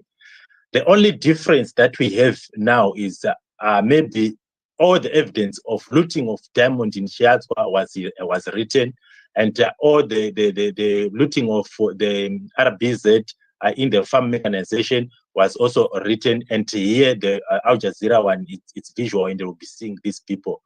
These guys, we have known them in the farm mechanization issue. They actually insisted that I had Chinamasa really saying that, yes, we did that, but we are not going to be apologetic about that. They do not have conscience. They do not have shame. What difference will it make in this instance of the Al Jazeera one? Thank you. Thank you, my brother Denford. That's the question we've been trying to answer for the last 43 years. And I'm sure we have learned a lot in the last 43 years. Some things work, some things don't. So like my brother Knife was talking about that, it's like this and stuff. what I would say is what is different today is that we are involved. You and me are participating as citizens. Let's do what we know works. When we spoke up about drugs, guess what? That minister was fired or resigned. When Nyatsime happened, I know there's a documentary coming on that. Citizens participated in searching for more Blessing Ali until her body was found. And we know the pandemonium that followed.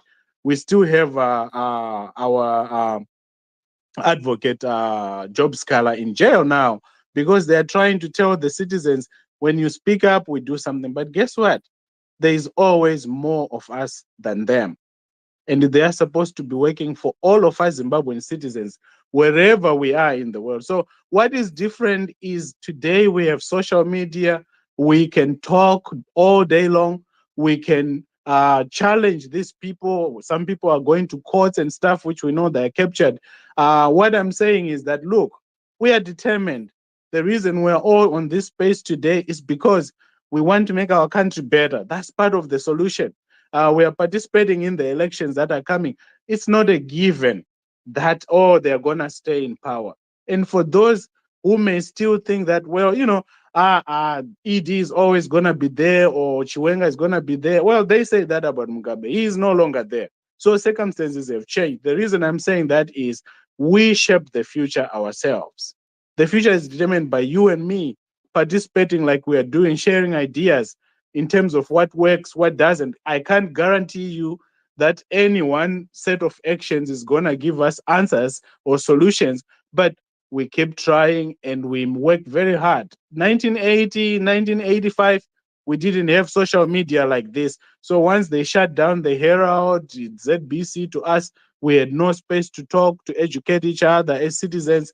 We had no way of saying how we felt about things. But now, this is now 2023. The world has changed. We didn't have Pachedu exposing all those things. Now, look, and I hear people all the time talking about, oh, we don't have the voters' roll, electronic voters' roll. But what I would tell you is, if there's a voters' roll in Zimbabwe, we citizens are going to have access to it. If it is accessible to Zanu PF, it's going to be accessible to Triple C, one way or the other, because this is the 21st century. So we can't just resign and be victims of our own circumstances. We need to stand up and we need to speak up. We need to use every avenue available to us to make it so that we win. Because they are fighting very hard, because it's valuable for them to stay in. We need to fight harder so that we do better than them. But thank you very much. I can go on, my brother Denford. Thank you. Thank you very much, Dr. Ranga, for that great submission. Sabuk Dobbs, you allow me to give this opportunity to Dr. Diamond. We haven't had a single woman speak on this space this morning, so please allow Dr. Diamond to go first, then we'll come back to you. Over to you, Dr. Diamond. Thank you very much, Dr. Amai. Thank you so much. And Mkoma Dobbs, thank you very much for allowing me to speak before you.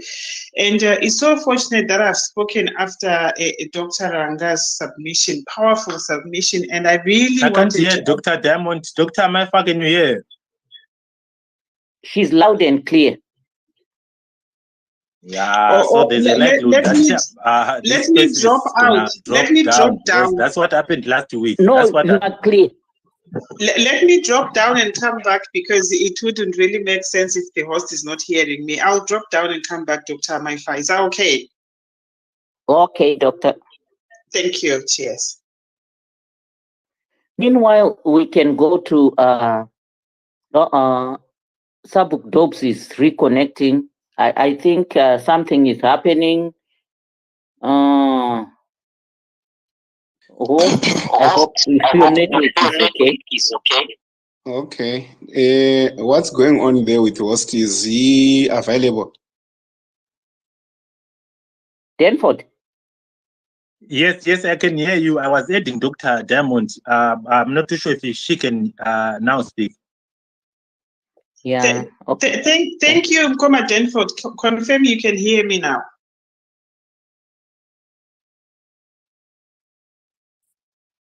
I can hear you now. Thank you so much. And I just wanted to appreciate everyone on the platform, most importantly, the host and the co-host for such an opportunity. And I just came through just to try to be as brief as possible in agreeing with Dr. Ranga's submission to say the times are different. What is different right now, Mkoma Denford, is the power that we have through social media. Why do I say the power? It's because the power that we have that has made us just be here. I looked on the platform earlier on and there were over 100 people who were on the platform. Do we know each other from Adam? The answer is no. Did we know each other 5 years ago? We did not. Did we know each other in 1980, 1985, 2018? Possibly no. But then when you look at the way that we have been, if you said Denford, Dr. Amaifa, CCC NAP, I know who CCC NAP is Dr. Rangamkoma Champion, Sister Priscilla, Maikuku, and everyone. You realize that we've been brought together by the power of social media. So if we then extend the power that we have, the reason why I keep on saying power, power is because that's what these people are wrestling from at the people, the citizens. And we want to show them that the power is within us, Isusuma citizens. You see, in 2018, if you realize very well, they tried to silence us about the August 1st shootings. That's pretty much trying to take away power from the citizens, tell us or teach us a lesson by being violent, by killing us. If you look at the situation with a member of parliament, a lawmaker, Job Sikala, is trying to silence people, take away power from the people and say, if you exercise the power in you, this is what we are going to do. They know that citizens are the one with the power to change things, and therefore they need to do all this that they are doing to ensure that we go back into small cocoons, Towanda, Tiriko, and not be able to exercise that which is within us, which is the power. What is different right now, Mkoma Denford, like you asked, is the fact that we have come to realization. I mean, 43 years of experience is pretty much power that we need. When you look back at what has been throughout the 43 years, you will notice, Kutisho, the results is deterioration in everything in Zimbabwe. My roads, hospitals, remuneration for our civil servants, poverty, unemployment, everything that you can think of as far as infrastructure, as far as deterioration is concerned, is the result of the experience that we've had under this regime. So what I can say right now, I'm really looking forward to seeing this documentary, because at the end of the day, it just confirms what we already know. And to quickly answer what you just asked as a topic, ZANU-PF versus Aljazeera, should Zimbabweans be shocked? The answer is no, we are not shocked. But what it is, it confirms what we have already experienced in the 43 years of this ZANU-PF being in power. What we need to do, therefore, I mean, knowledge is okay, experience is okay, and there's no point for us to continue just getting to experience all these things. What we need to do is to act upon what we have experienced, or acting upon what we already know. Oh God, just bear with me. I'm going to have to end this call. Yeah, sorry, I've ended it. And what we need to do is we need to act upon what we already know. Exercise the power that we have. This social media, let's make noise, as much noise as we can, because they clearly know that the more we are, the more noise that we make, it's going to deafen them. It's going to cause them to panic. Right now, you would know that ED himself knows that there is social media, and he knows the impact on social media on everything. That is why, in the capacity of a whole president, he stands up on a podium and says to people, go out there and rakasha them. If it wasn't a thing, if social media wasn't a thing, he wouldn't waste his time telling his rakashis to come out and rakasha other people. That's not a statement that would have come from a sound thinking president. So what am I saying? It doesn't surprise me, or it shouldn't surprise you, when you then hear people, I'm not going to mention them by name because some of them are on the platform right now listening to me, when they come out to defend the undefendable. Right now, you hear them defending the likeness of this woman who goes to the airport with a wrong bag, full of what? Not full of coins, but full of gold in a bag. Nearly 10 kgs of gold. And the explanation is, I picked a wrong bag. I've always asked people, if she is going to have various bags in her home, and she happened to pick this bag mistakenly of gold, what other bags are in her home? What other minerals are in her home? To loot the country, kuondonga nyika, ukubulala ilizwe, to an extent of you being called a dunderhead. Guys, this is extreme. This is absurd, for short of any better words. Because at the end of the day, and yesterday I checked to see if I was in my right sense in thinking what dunderhead means. I googled kuti dunderhead kumboti kudi. Not that I didn't know what dunderhead was, but I was just thinking to myself, kuti, honestly, to loot to an extent of being called a dunderhead, and a dunderhead is a stupid person. That's what it means. In the grade 1, ukamuti stupid, they know what stupid means. To an extent of a whole vice president being referred to as a stupid person. Guys, we can't just keep watching. They know that the power is within the citizens. In 2017, as I finished, you will notice that they knew their plan of the coup. They knew what they had planned, whatever they had planned to take over from Mugabe. As much as they thought that, we all thought that Mugabe was irremovable, if it's a word. We all had heard even Grace Mugabe saying Mugabe was going to Tonga in his grave. We knew, but then they formed a plan. After formulating a plan using the dunderhead to put the dunderhead ahead, and unsurprising, the dunderhead was ahead in the plan, but they could not go ahead with the plan without the citizens. That goes to show how much powerful we are, how much all these things lie in our own hands, and how much we ought to act on the knowledge that we have. We galvanized together. We were on the streets as citizens. During that time, there was no Zanu PF, there was no ZAPU, there was no CCC, there was no MDC Monzora, there was no APA, there was just citizens. So this is a time like no other time where citizens have to come together as a unit. We need to come together. We need to register big. We need to vote big. We need to exercise the power that we have.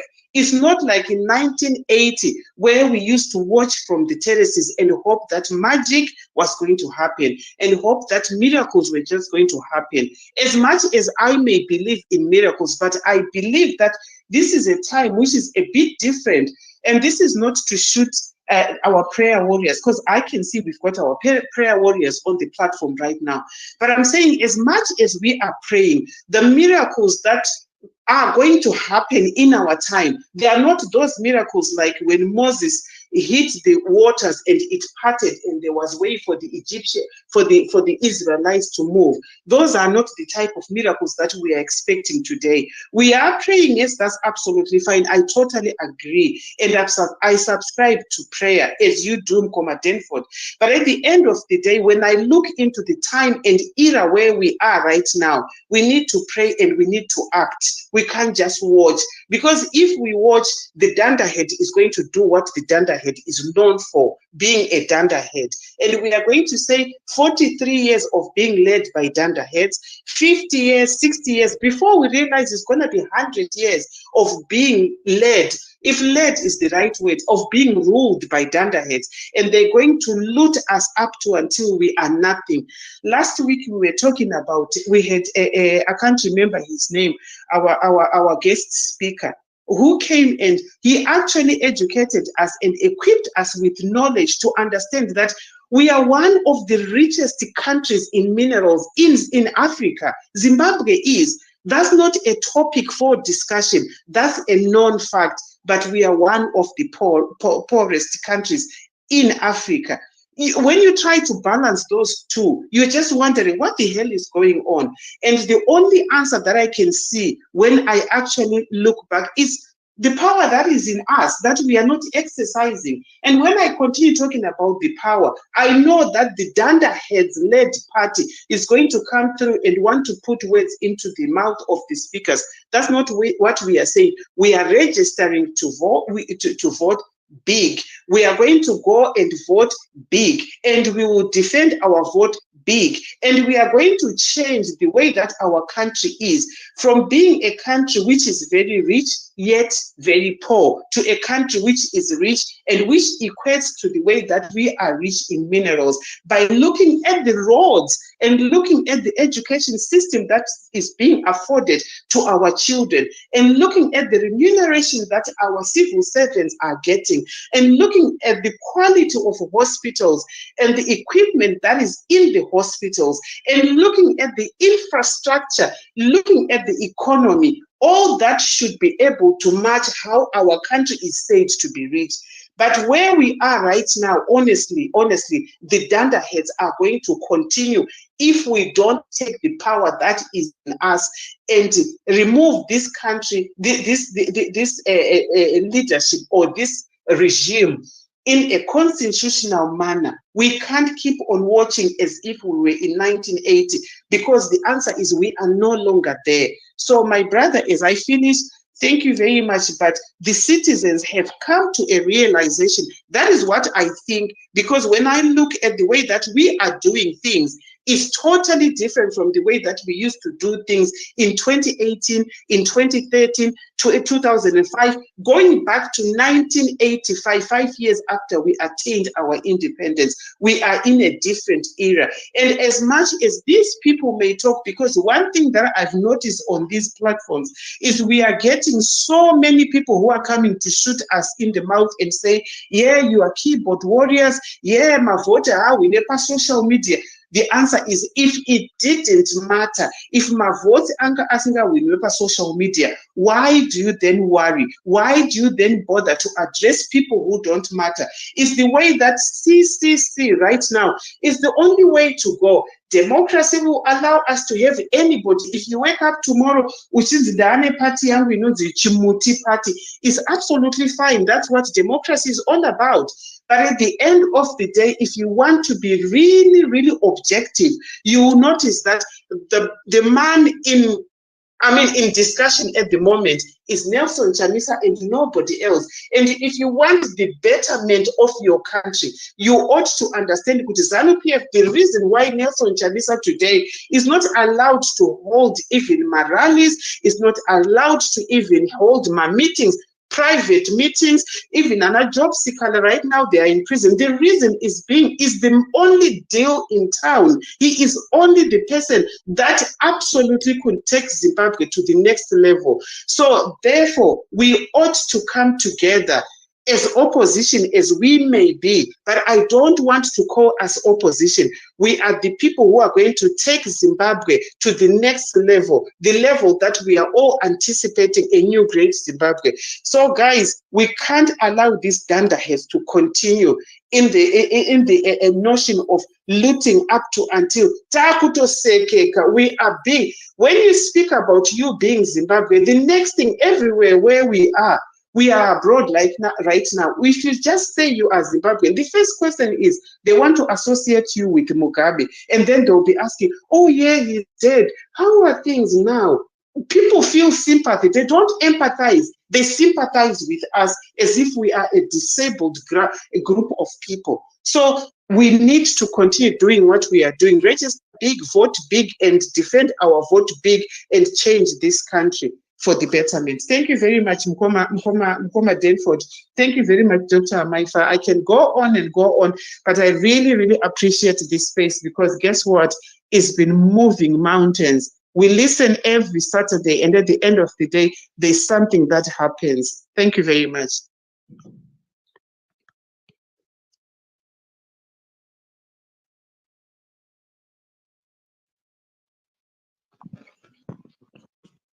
Yes, Boss, yes. are Thank you you. there? Thank you. Go ahead, Dr. Maifa. Go ahead. No, I was calling you. All right. Thank you very much to Dr. Diamond. And I just say, I think I need also to address this, that when I was imposing questions to Dr. Ranga, especially about the comparisons of the events in 2007 and 8, and now that which has happened now, surely all these events, I can comprehend them and I know what could be happening. Guess what? That is the reason why Dr. Maifa and you, Dr. Diamond, when we're starting, we're saying, for those who can speak Isindebele, can you please speak in Isindebele? Those who can speak Tonga, to speak Tonga. Those who can speak English, you can speak English. Shona as well. The reason being, we are having listeners from Facebook, we are having listeners from YouTube, we are having from Change Radio. We want diversity of how we'll be speaking, because maybe the level of how we'll be getting the information could be different. So why I was asking this is in order for all people to really understand the dynamics of our systems in Zimbabwe. So thank you very much, Dr. Diamond, for what you have just said. And it's important that we all need to speak our mind in as far as the subject is concerned. Back to you, Dr. Maifa. Thank you very much, Mkoma Denford. And we want to welcome Jeff to this platform and everyone else who came later on. And as we give our submissions, let's please kindly focus on the topic of the day. So over to you, Jeff.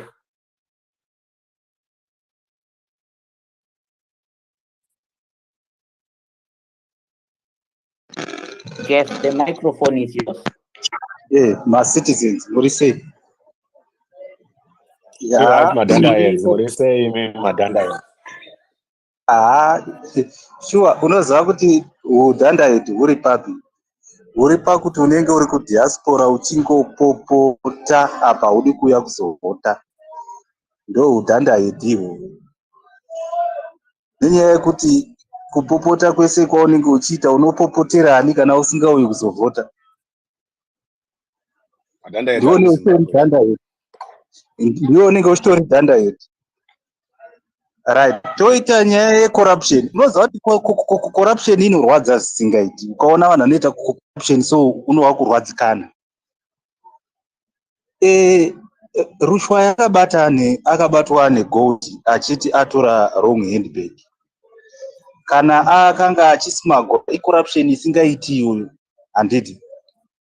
Tochivhunza vana champion kuti kana tichinge taona vanhu vari corrupt kudaro, handiti vabatwa necorruption dzavo voinda kumakoti vorepresendekwa nema politicians atinenge tiri kukuza kuti ndo machampions of democracy acho atinoda kuvhotera, munonzwa sei?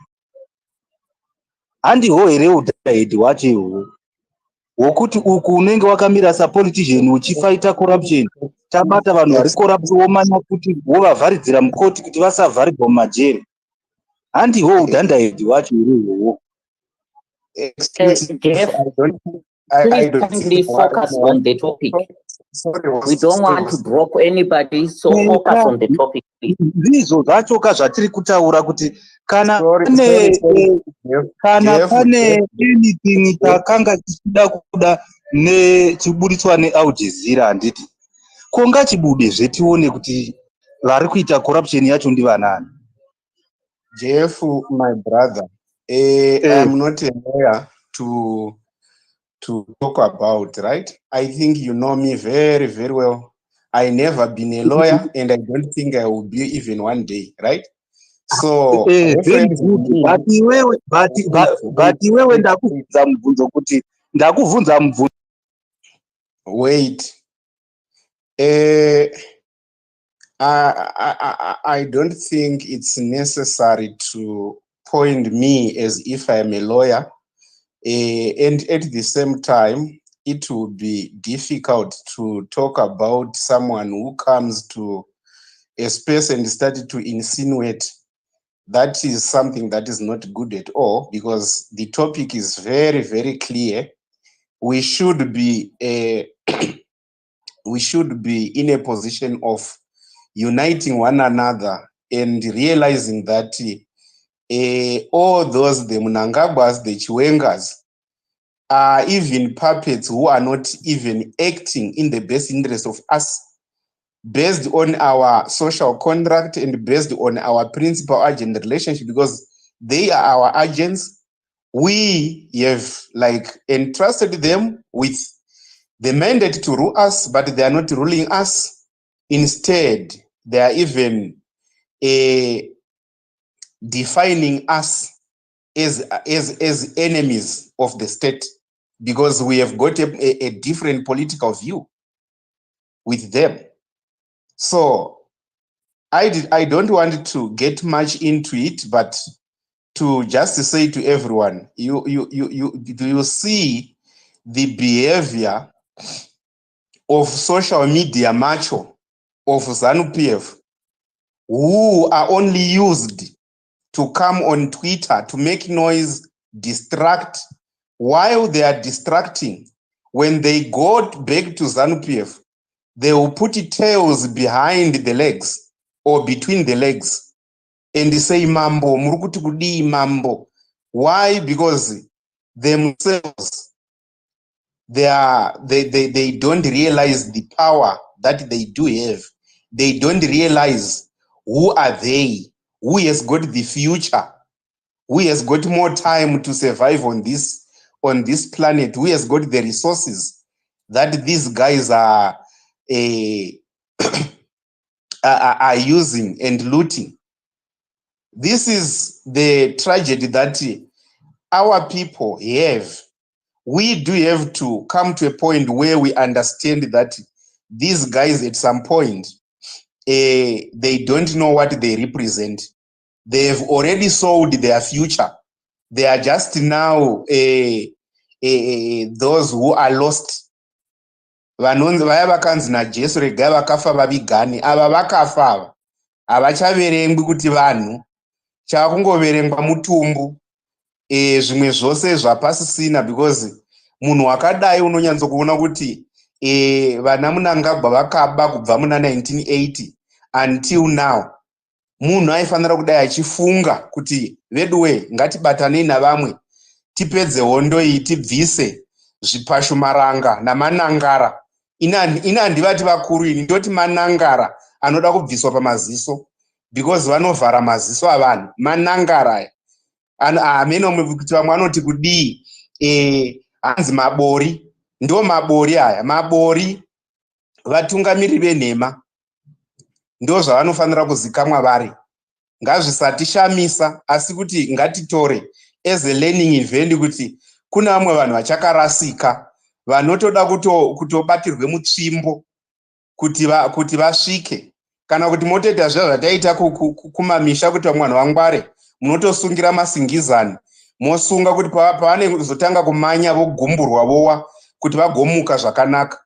These are kind of people vakadai so. But zvisinei, I just wanted to say what we have to do is to make sure that we keep on having our voice heard. And to all those vamwe vanoita inonzi chii,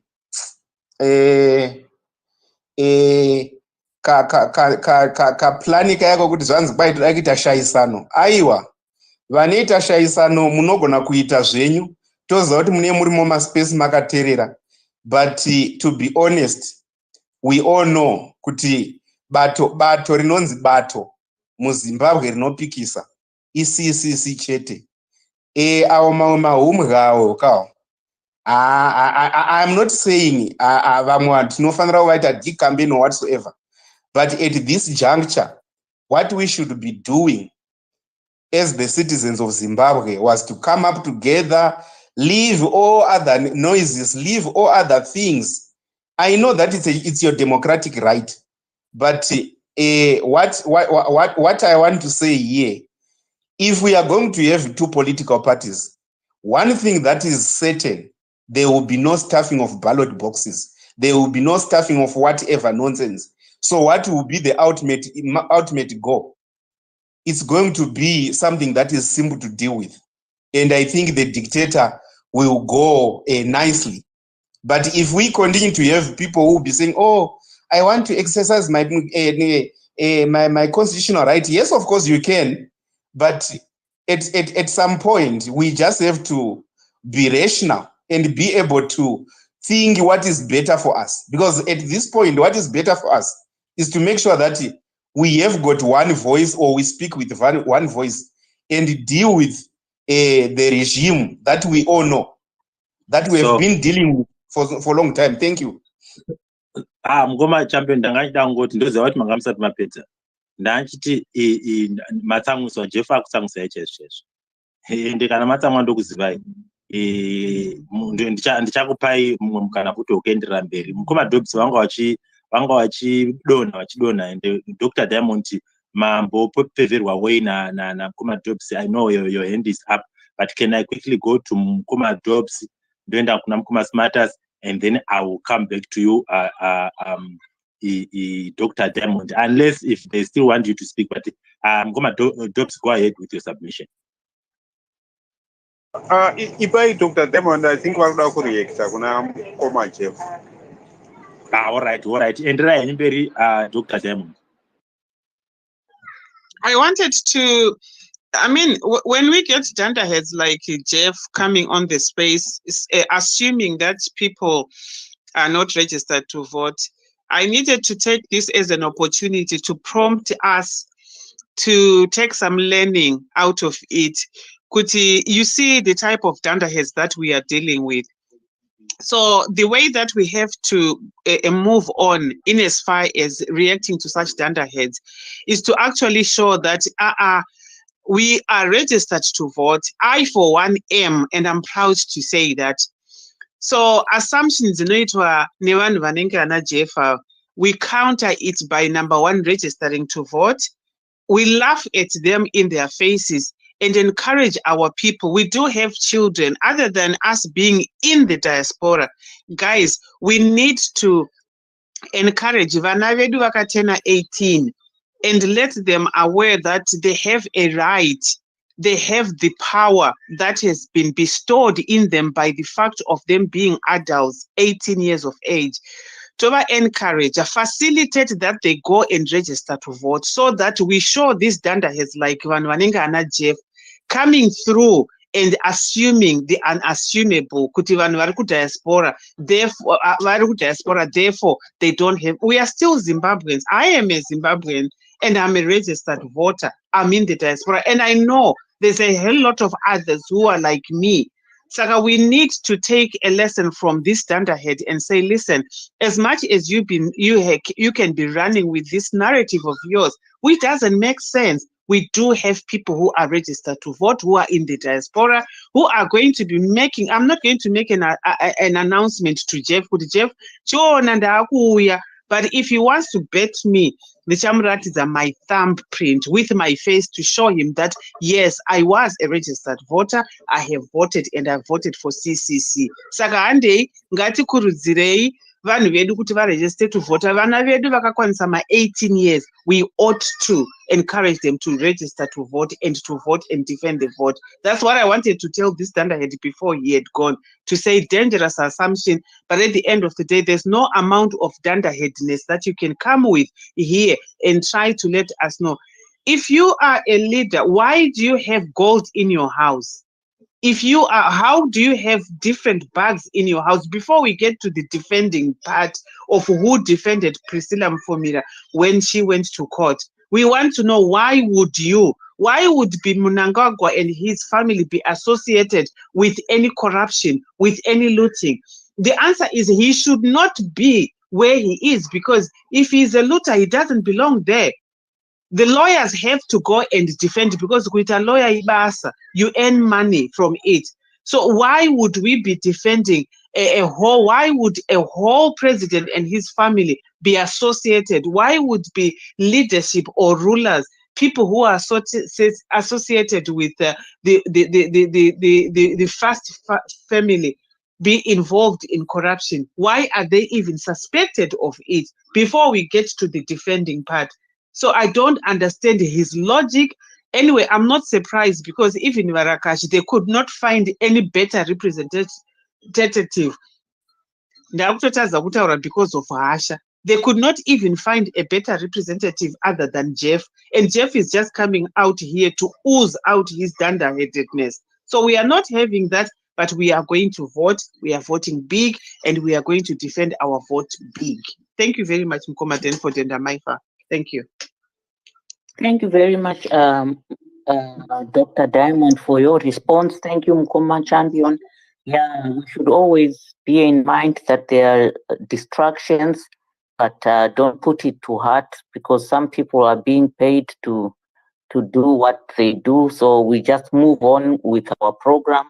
And as we almost come to the end of our program, let's be ready to give our final submissions and conclusions, and also keep finding solutions to the problem that Zimbabwe is facing, or to what we should do as citizens once the documentary is out. I will yield this time to Dr. Smartus. Thanks, Dr. Maifa. I think it was Mkoma Dobbs first. So I'll come after Mkoma Dobbs. Mkoma Dobbs, you can take it. Sorry, Sabuku. Yeah. Sorry for jumping you.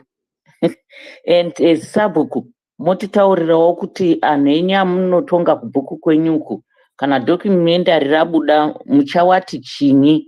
Vanhu wenyu vachaziva chokwadi here kana kuti muchaitei nezvazvo sa-traditional leader? Thank you, Sabuku Dobbs. Yeah, many thanks. Thanks a lot. Unfortunately, our brother is gone, Jeff. We need to tell people like Jeff to understand, to say when we are saying we want to change the system, we wanted to change it for all of us, not to benefit few individuals like what is happening at the moment, to say those few individuals who are benefiting, they are ready to benefit other foreigners at our own expense. So we feel the pain, and we can't then tolerate if somebody comes and try to probably protect or glorify somebody who is stealing from us. We feel very harsh. And it's no longer proper for anybody in Zimbabwe to blame somebody to be away from home, because we know each and every family, probably one or two people who are away from home, and we don't need those people don't need to be away from home, but they don't have any other option, and it's causing a lot of problems, even family problems and so forth. And those people who are away from home, they are not there. They are not volunteering to be there, but they are just forced by the situation. Going to the topic about the Zanu PF versus Aljazeera. This is not really something which is new, but it's only that now we have actual proof, or what we can call evidence, to say we now have evidence to say really nobody can now doubt us, to say if we call us to say those people are just stealing the resources and so forth. And we are not even allowed to touch those resources, even to do the mining itself without going to the exporting what they can do. But only those mining that are prepared to bring the Chinese to do the mining. It is the expense of our youth who are just unemployed, and then they just tell them to make money. How would you make money if you are prevented to work on that land? While we see people like Jeff coming to spaces and say we have taken our land, not knowing that we haven't taken our land if we can't do the mining. Of course, we need all those solutions to see how can we get those solutions. But I don't think giving another 5 years to Zanu PF would give us anything, would change anything else. So probably the best way we have to understand now is to run behind one candidate and probably one political party to run behind the Chamisa and CC for the sake of just removing the Zanu PF government. Because if you give it another 5 years, we probably won't have that Zimbabwe. If they are prepared,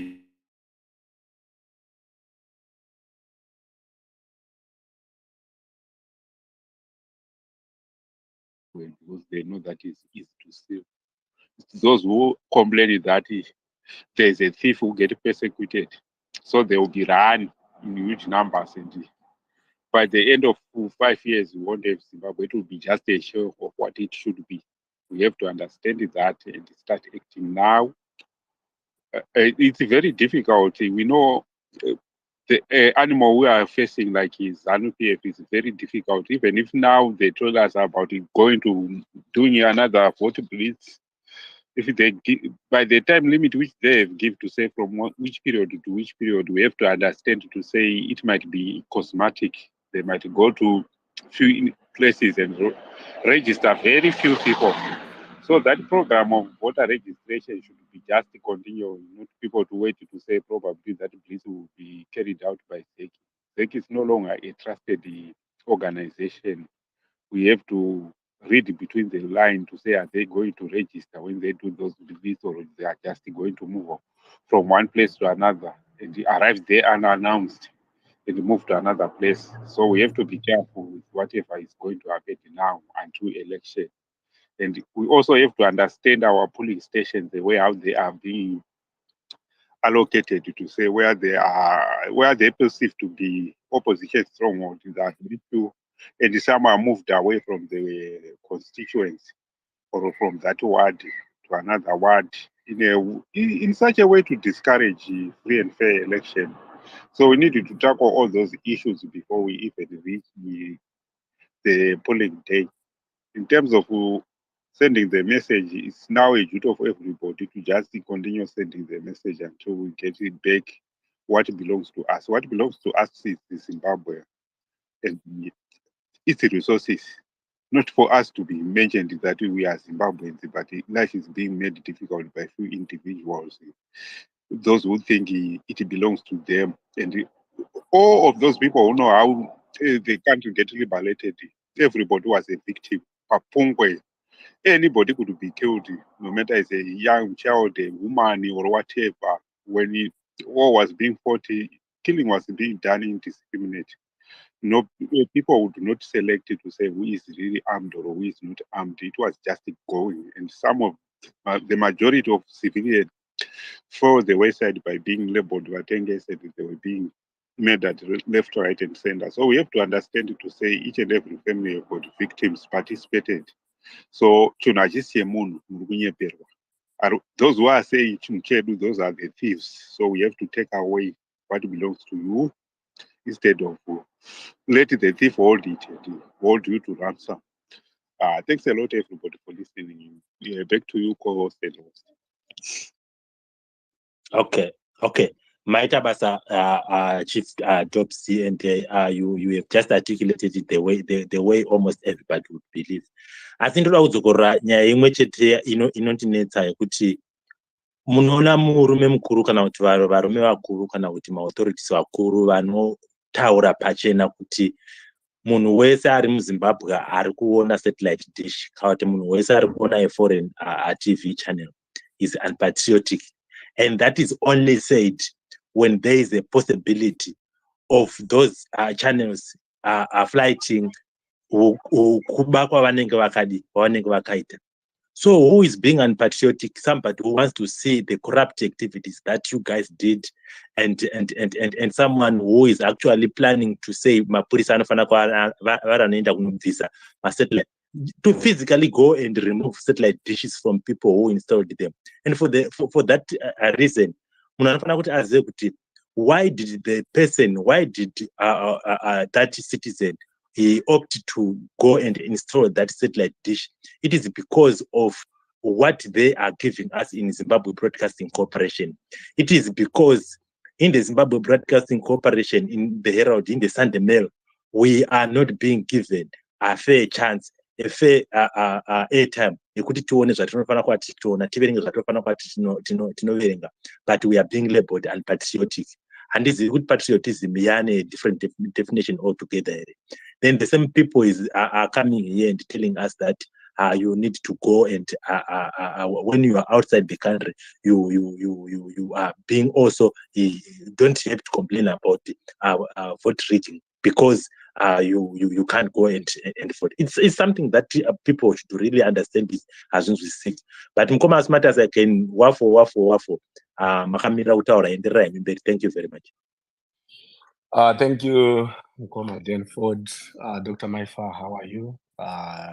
Thanks guys, everyone. Okay, Mkoma Champion, Dr. Diamond, Nasabuk there, and my brother, the native son. Mkoma Denford, I know you support Triple C, right?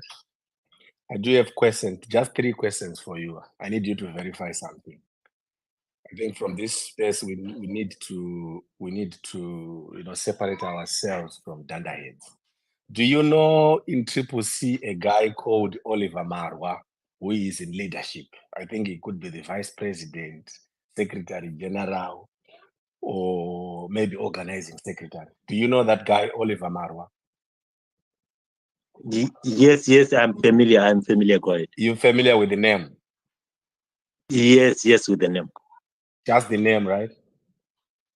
I haven't interacted with him. I wouldn't want to lie. Okay. Is he a vice president with Triple C? Let me relay this question to Dr. Maifa. Dr. Maifa, Triple C munoziva munhu Oliver Marwa here ari mupresidium. Handimuzivi zvangu asi kutriple C yandirini hakuna ma-structures. Hakuna ma-vice president. Thank you so much. Kwanonzi Peter Patisani. Handimuzivi hangu. Okay, kwanonzi Tendingosi Magwaliba. Vanhu vese ivava handivazivi Dr. Smartus. Okay, thank you so much. Because pane dunderhead rauya panapa rikati Priscilla Mpfumira, Wajira nahenhereta Rishashwaya vakati vasungwa. Then vanhu vemuti Triple C ma-leaders vakaenda vakanoita sei vakanovarepresenta kucourt. So ma-names andanditi kupa ma-lawyers, no ma-lawyers ahenhereta Rushwaya, no ma-lawyers aWajira naRushwaya. Oliver Marwa, Tendingosi Magwaliba, Charles Chinyama, Peter Patisani. So now when a dunderhead comes here and anoda kufungidzira kuti udunderhead hwake huri special up to the point of requesting a microphone just to try to sell propaganda. You know what? For some of us, that we cannot allow them to go unchallenged, right? Because we are mentioning corruption here, Mkoma Denford, right? We've got a question where we are discussing corruption, right? Then you have someone who is coming up just to try and defend corruption. Corruption is the problem that we have. Aljazeera, okay, we are going to expose corruption that's happening, which is endemic and systemic. We are going to expose it. Now, what do we have? We have a dunderhead who comes up here, wants to sell propaganda. Priscilla Mpfumira, a former MP, stole $95 million in a poor country like Zimbabwe. Then he wants us to believe that he was represented by one of our leaders. That's just, I wanted to say that's just the term that I want to use. Unfortunately, I can't use it because I do have Munir sitting next to me right now. So I'm not going to use that term. Zanu PF versus Aljazeera. Should Zimbabweans be shocked? When you look at, the moment you mentioned Zanu PF, right? I think right from 1980 to date, when you look at the scandals, right? We are looking at a regime with the leadership, people that do not have conscience, just to start off with, right? People that do not have values. right? They don't have values. They don't stand for anything. They don't stand for sense. So this is the Zanu PF. This is the regime now that's leading us, right? I was speaking to one senior Zanu PF person, sometime in January. Then I was like, but Zanu PF. So I asked the two questions. I'm like, job scala akambonyanya kukutadzira I say. Then she responded. She was like, job scala rinyanya kuonererwa regai ambosiiwa akadaro. But do you think that's fair? What you guys are doing? It was business as usual, right? So now me asking a Zanu PF person, these are people that do not stand for anything, like they don't have any emotion or they don't have any conscience. So when they steal, right? Then I asked the second question, but corruption yacho amuzoona kuti mazonyanya wena. So I said, what do you expect from us? Co-president vedu vaapo mazuva ano. This is coming from a proper Zanu PF, someone who is at some point in time I pinned them central comics, right? I thought the president vedu, right? So the fish rots from the head. Once corruption is mentioned, main reason why we have Aljazeera, right? Achita walk scot-free today. It's because they have Mnangagwa as a frame of reference. They will always want to reference Mnangagwa. So they will know Mnangagwa is looting and stealing $5 billion. So you will not be the same person now coming back to say Mwajira waba 5 million. Because there is a principle, in Zanu PF, this is the principle that they use when they are stealing. All right. When they steal $5 million, they will make it a point that they will remove a certain percentage or a portion. The other portion goes to the party, then the other portion goes to the presidium. And this started long back, right? If you look at, Grace Mugabe, Mugabe, the old dispensation, right? You go to a central police station, police traffic. So when they are collecting bribes and the like, they would have a portion for the presidium. And this was Mugabe, of which Mugabe was just a lieutenant when it comes to stealing, if you're to compare Mugabe and Mnangagwa. So these guys, they've got structure. There's something that I saw on the internet today. I think some financials and also some Mkoma champion, if you saw them, where they were looking at Zanu PF, the structure. It was posted by Zeti.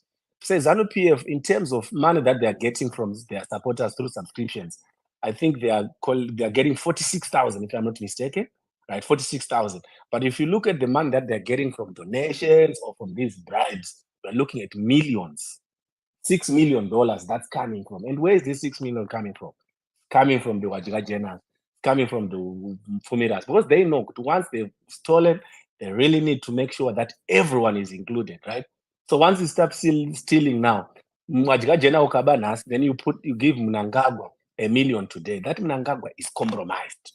So there's no way that we can expect the same regime, or there's no way that we can expect Mnangagwa then to come back and say, now I've appointed Zak or Matema Danda, right, to deal with corruption, because they've got their frame of reference.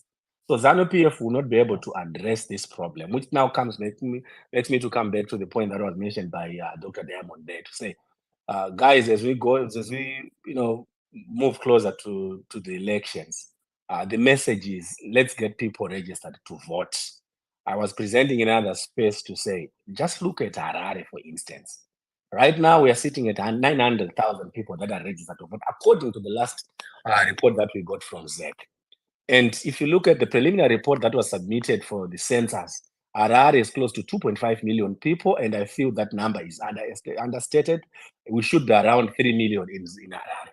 Right? If we could get 50% of that population, right, guys, registers to vote, so we have 1.5 million registered to vote in Harare. Factor in 85% voter turnout. Then factor in maybe 30%. Just give Zanu PF and Mnangagwa 30% from Mnangagwa, from the 1.5 million, which means we are left with close to 1 million people that are going to vote for President Nelson Chamisa. So once we have 1 million, the task is for us now to look for the other 1.6 million, because we just need 1.5, 1.6 million or 2.6 million collectively just to win that election. So if you are going to get 1.6 million from Mutare, I know Manika Land is one other stronghold, then we get from other urban areas. Then we've got a plan. Before we start to, shoot ourselves in saying, let's go to the rural areas, let's do this in rural, because we don't have time. We don't have time, and we know the tactics that are used by ZANU-PF, in rural areas where they'll frog match people on the polling day. We can focus on the low-hanging fruits right now, because right now we don't have time. Time is not on our side, and we don't have resources even to defend the vote come 2023. We don't have enough resources because we need millions for us to be able to do that. But what is it that we need to do? We need to make sure that we capitalize on our strongholds. Harare, for instance, there's a blitz that's coming, I think, is it next week through ZEC? If we could mobilize people in Harare, if we could mobilize the youth, if you up to the time the voters' roll is closed, I think Harare can be a game changer. Just looking at Harare alone, I think Harare last election in 2018, I think President Nelson Chamisa got 600,000 votes in Harare, right? And 600,000, according to the ZEC results, they said that was not enough. So the challenge from 2018 has always been to say, what is it that we can do to make sure that we increase our number of presence in Harare alone. And the good thing is we've got the population, the migration, the demographics, they are supporting us. People are shifting from the rural areas to the urban areas now. The population here, rural to urban, it has gone down. So when you look at these metrics, when you look at these factors, they are in our favor as we go into this election at 2023. Because Mkoma Denford, ZANU-PF will not be able to deal with corruption. There is no way that you can expect them, because everyone in ZANU-PF is just a compromise. They cannot preach otherwise because they know they've captured the system. They know how to survive, right? So you're corrupt today. What you do is you just look for other people. I know Mkoma Denford, you are the host of this space, right? So if I want to bully everyone who's on this space, I'll make sure that in such that I can interrupt everyone, because I know that you are in my back pocket. That's ZANU-PF for you there. So when you see the Wajira Jenas, they will be allowed to loot, all right? Wajira Jena will be allowed to loot, and they've come up with some zones to say, okay, Wajira Jena, you can loot Kukosko. But when it comes to this side of the economy, this is for the presidium. When it comes to Bindura, this is for the president. When it comes to these mines are meant for the president. Or when it comes to diamond is meant for the president, right?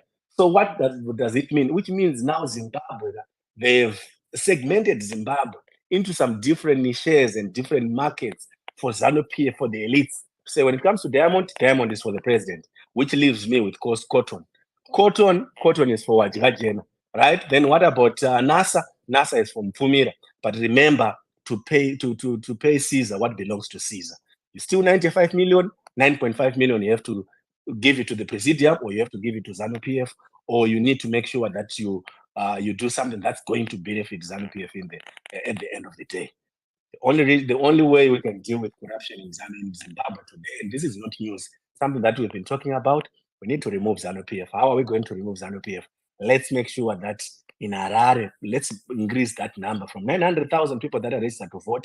If we could increase it to 1.2 million, 1.5, then we do the same even for the urban areas before we go to the rural areas, because we need to do a gap analysis and a SWOT analysis, right? In terms of, and try to leverage on our strengths. We know the threats and we know our weaknesses. We are weak in rural areas, but when you look at time now, we don't have much time to be able to get enough numbers in the rural areas, but we still have time to make sure that we win Harare, we win Gweru, we win Blawayo, we win Mutare for change, and that change is possible this year. Thanks.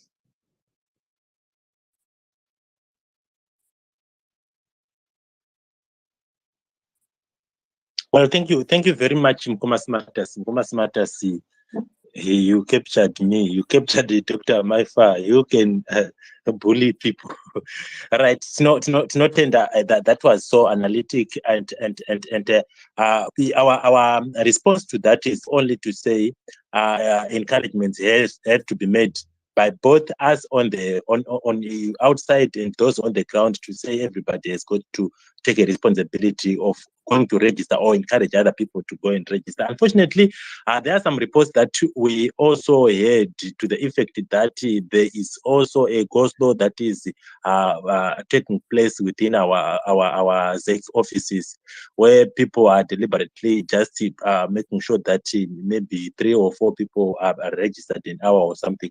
But these are some of the challenges that we are facing. Despite that, we need to focus going to make our people get registered. Like Dr. Amaifa has just said, we are getting to winding up our program. Let's start with the elder. Unfortunately, you came a little bit late, but I give your submission as well as giving your last remarks, especially on what has to be done. Zanu PF against the Aljazeera say vachita nyaya yekuti vari kungotsika madziro chaizvo kuti hatisiri takazviita izvozvo kana kuti zvakaitwa vamwe vanozviita wanzi akatoita sei.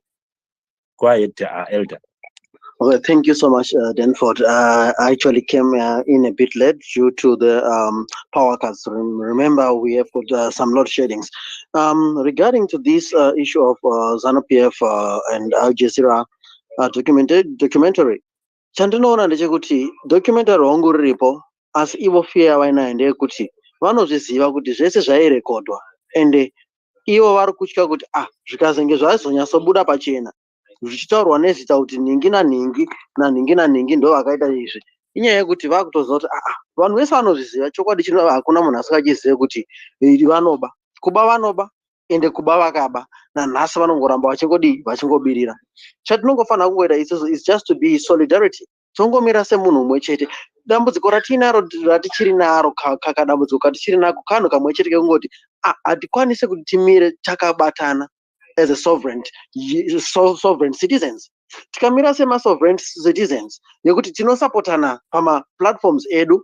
Remember, tinofanira kungoti guys sezvatiri kuti okay nhasi tiri kuvhura platform yetopic yakati tongoti tese takadaro tomira toti gaga takadaro. Kune mamwe some of the leaders they will be there in those platforms and they just sit down and listening to the contributions. But kana tikabatana kuti okay tinana ningi vari kuplatform yakati neyakati vari kusupporta the movement, tikabatana navo toisa ma-DMs kuma DMs our guys we have got a platform regarding to this and this issue, toti titsanangure tidedemure sezvairi.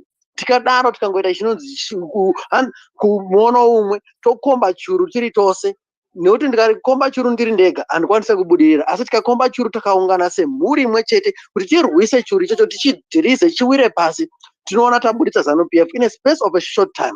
Chiripo ndechekuti isusu tiri kuzvilimita panyaya yekuti ini ndoda kumira ndega, ini ndoda kumira ndega. Smarters anofanira kumira naDiamond, Denford anofanira kumira naMaifa, Jobs anofanira kumira naningi naningi. But izvozvo tikachibvisa kanhu kahuni ikako tinoona tichienda mberi, nekuda kuti varoi vedu tiri kuvaziva kuti garai muroi, hazvityisi kuti hanzi muroi yakabatwa kare. But isusu chatiri kutya ndechekuti handikwanisi kumira nayo nanhingi nekuda kwekuti ini ndikazoonekwa ndiri pamberi ndini ndichange ndine dambudziko. Painonzi voters mobilization iripo ndeyekuti strategy yekuti paitwe mobilization iripo. Ndosa muri kuona pakazoitwa inonzi RIP right now is there going door to door because they see most of their campaigns have been blocked. They cannot go through with campaigns. That's why they maintain to come up with a program of called RIP.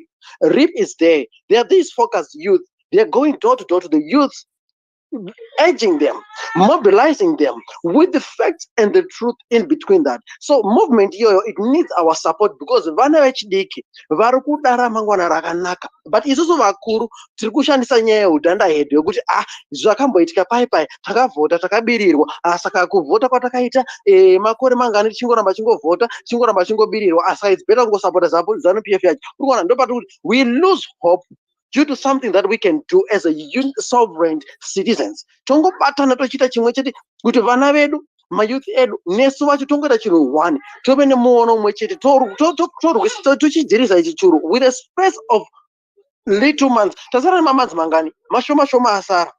The limitation guys ingoripo panyaya yekuti vakaviga zvakabuda mucensus izvi vari kunyatsoziva kuti ivo nyika ine vanhu vakati varimo nevakati vari kunze vari kuzviziva kuti vachiibudisa delimitation kuti vangani vakauya vakarejista kuvhota. Inyaya yekuda kubvisa mazita iyawo evanhu vakauya vakarejista kuvhota vachibva kunyika nenyika dzavari. Delimitation is just to remove those names and keep those they know kuti ava ndo vari kuma-cell groups kwavo kwavanenge vachinyorana pasi vachionesana nekuda kuti iyo voters roll vanaro. To be telling you the truth, voters roll vakatopuhwa vanaro. And ndo ravari kushanda naro daily by daily base, because iyo ndo saka vachiti musangano wakakora kuma-structure kuma-cell levels. Cell level vanotori ne-a very motivated and iri programmed program yavo. Isusu, why can't CC do the same thing? Voonesana pamwe chete voita mabhuku avo avanogadzira. Guys, ndizvo zvatava izvi. Kana uri kuti uri member yemusangano, member yemusangano hongu, tokuziva wamubhuku wamugwaro, takufamba mberi nebhuku. It doesn't need any other level yokuti atina chinonzi structure. A structure is there.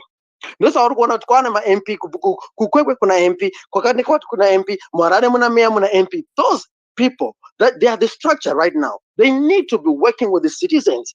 Votanga kuonesana vachipinda door to door nemobilization yeripi voona kuti ndo zvatakuita izvi takuenda mberi nenzira iyi tofamba so. Vangani mayouth arimo munharaunda yedu, vangani vasiri kuenda kumabasa, vangani vari kuenda kumabasa, zvipi nezvipi zvikuda kuti zviitwe. Mukaona tikadaro tichishanda se-sovereign tiri chinhu one, tiri unit, takabatana kudaro, churu ichi tatochirwisa. Chiripo nechekuti nguva diki diki yatasara nayo iyi yakuda vanhu vari kuziva zvavari kuita. If there are those leaders who are in between this conversation, batai manota atinenge tichitaura, zvinhu zvokuti zvinoda kuti zvinge zvichiitwa, nyorai pasi, quote all these things, because vamwe vedu tinenge tichitonyora manotsi pasi kuti tione kuti point yapiwa naSmarters, point yapiwa naSister Diamond, point yapiwa namaifa naDenford. Ipoint yekuti iri kuda kuti iiswe pasi. Iwewe you're a leader, you go through with that point, take it down, note it down, wakuzoti okay, strategy iripo ndeyekuti ndofana kudaiso, ndakufana kufamba ndakadaiso. Mobilization yatofamba, wakuzoti okay, tane point yakati, point B, point D. Iye Aljazeera tatoisa paside because chokwadi chese tiri kuchiziva. Vakutotya kudhara nekuda kuti vanozviziva, and Aljazeera who can even drop the bombshell nhasi kana mangwana. Isusu chatiri kuda ndechekuti we have to fight now. Izvi zvese zviri kubuda ma-documentaries and everything, zvinhu zvokuti togara tichitoziva kuti ningi ndianoba. Even justice system yedu yemunyika iri captured. Totarisa kuma-generals edu vari captured because they are in part of that support, nekuda kuti vari kudya ivo nemhuri yavo. Right. Mukoma, Elder, I'll give you another 1.5 minutes. Okay, thanks, Denford. Iyane tikatarisa kuti kuma-youth, tarisai kuti Mugwadi, he's a young man. And right now, ari come up with an agenda yekuti ma-satellite dishes demolishwe. Zvinhu zvakamboitika kudhara muma-political party akwana Mugabe kuma 2000s, 2002, 2003, 2004. Zvinhu zvakatoitika izvi zvekuti vari kuda kuramba vachishanda the same agenda yekuti varwise the citizens from coming up to win their elections. Saka vanoziva kuti vakakundwa kare. Fear yavainayo ndeyekuti ngatibvisei zvatiri kufunga kuti ndo zviri kukwanisa kuti zviri kuita kuti vanhu vachinje pfungwa, tivasiye vari mudarkness, mugross darkness. Saka isu chatiri kuti ngatiitei ma-mobilization, ma-cell groups, tine ma-phones, ma-WhatsApp, each and everything. Ngatimobilize nei, ngatiuye kuma-DMs. Guys, nhasi tine musangano, nhasi tine agenda yakati, tine topic yedu yakati, tobatana nevakomana. Kune team rakawanda, munana Ian, munana Finals. They are the most motivated people. Mukaenda kuma spaces avo, you see there's a lot of contributions. Thank you very much, Mukoma Elder. Thank you very much. Unfortunately, because we are restricted, our time is so much restricted, but we appreciate your submission. Dr. Diamond, can you give your parting shot?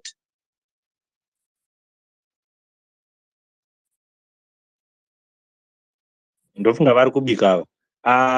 Mukoma Jobs. Okay. Yeah, thanks once again. I think we look a lot nekuda kubvuma, what is not really the actual fact. When we look at Zanu PF, don't talk about those cells as if they exist, because there's something funny to say. Even Zanu PF itself knows that those cells don't exist. That is one of the reasons why they go to chiefs and headmen to say, can you organize for us? Because they don't have all those structures, which they just come here and tell you to say we are structured as party. Do they have it? They don't have the structures which are holding. Even if they do their own congress, they just endorse ED. Then after that, ED will then select members of Politburo without them being voted for. So we have to understand them and not to fear it or whatever. All we need to do probably is to organize on every aspect to say how are we going to defend the vote in different areas. We're not necessarily looking at urban areas, because even if you go to Chivi today or Uchurezi rural today, you'd find out to say they are really fed up more than what you think by Zanu PF. And they are just coming out. The way how we have resolved to say Monzora is not worthy to be given any place, or violence is not worthy to be used in politically within our community. It is the way how we should be just organized to say it's no longer worth it for us to keep Zanu PF near power, not in power, but just near power. Because even if you move right around now in rural areas, they will tell you to say they are not going to tolerate any political violence. And they know what they say, they mean it. That is why last time when it happens, or those ZANU PF chiefs have to transport some people from different areas to do violence in that area, because they can't localize it anymore, because people have just communicated to say no, it's a no thing. So we need to just tell ourselves to say voting ZANU PF is a no thing, and get rid of ZANU PF before we resolve all those issues. Because I don't think there's anybody who is happy about what is being shown by Aljazeera or what is being done by Zanu PF at the moment, to say that they to save themselves. And then what pains many people is that they are just they are even prepared to pass that benefit to their own children. You can see the tax commissioners, the ZEC commissioners, like that one, my oldest daughter just become, the moment he became a commissioner, she was already a deputy spokesperson before even serving. Probably for 1 year, she was already a deputy spokesperson, while the others who were there before were not being promoted to that position. So we have to understand those people to say that they are now. We also have to understand even Idi's son, one of the twin who is in the army, to say when did he join the army and what rank is he holding. And if we are not careful, by the end of the 5-year term, you will be the army general. It will be just like what happened in other people, where that Museveni is the head of state, to have him as an army general, or probably one who is commanding, and he can pass over there. He can just take power and give it to his mom. That is why we have those people like E.D. just saying 2013 people. They mean what they mean. They are trying to do whatever they are saying. So if we sit on the terrace and watch them, really, that country will just be ruined by those people who are prepared to bring foreigners to take our wealth and give to foreigners while it's chasing us.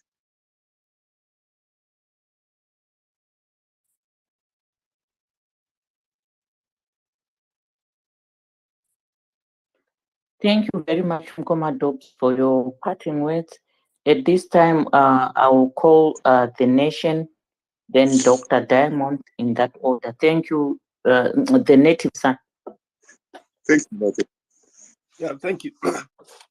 So, Pandapa submission initially that the probe kind of documentary Abuda. I think the solution, the way forward out of this is not going to be like that. People are going to be arrested or anything like that. They're not going to arrest themselves. I said that it was political. So I'm just gonna expand a little bit on that, and like what do I mean by that? So I really understand what everyone else is saying, that people need to register to vote and things like that. I think that's important. People should register to vote, but I have a slightly different take. So if you look at all the other previously oppressed, historically oppressed people, say, how did they win their struggles, or how did they, if you look at, say, the Jewish people or African Americans or the thing that they did is that they were able to really articulate their issues, their problems. This is our problem, this is what we are fighting, and they made it really uncomfortable for anyone else to kind of oppose that. So, for example, today, if you say anything against the Jewish people, for example, you're in trouble, because everyone really agrees with they really articulate their position after the Second World War, the Holocaust, and things like that. Now they have a strong position. It's the same with African Americans after the civil rights movement.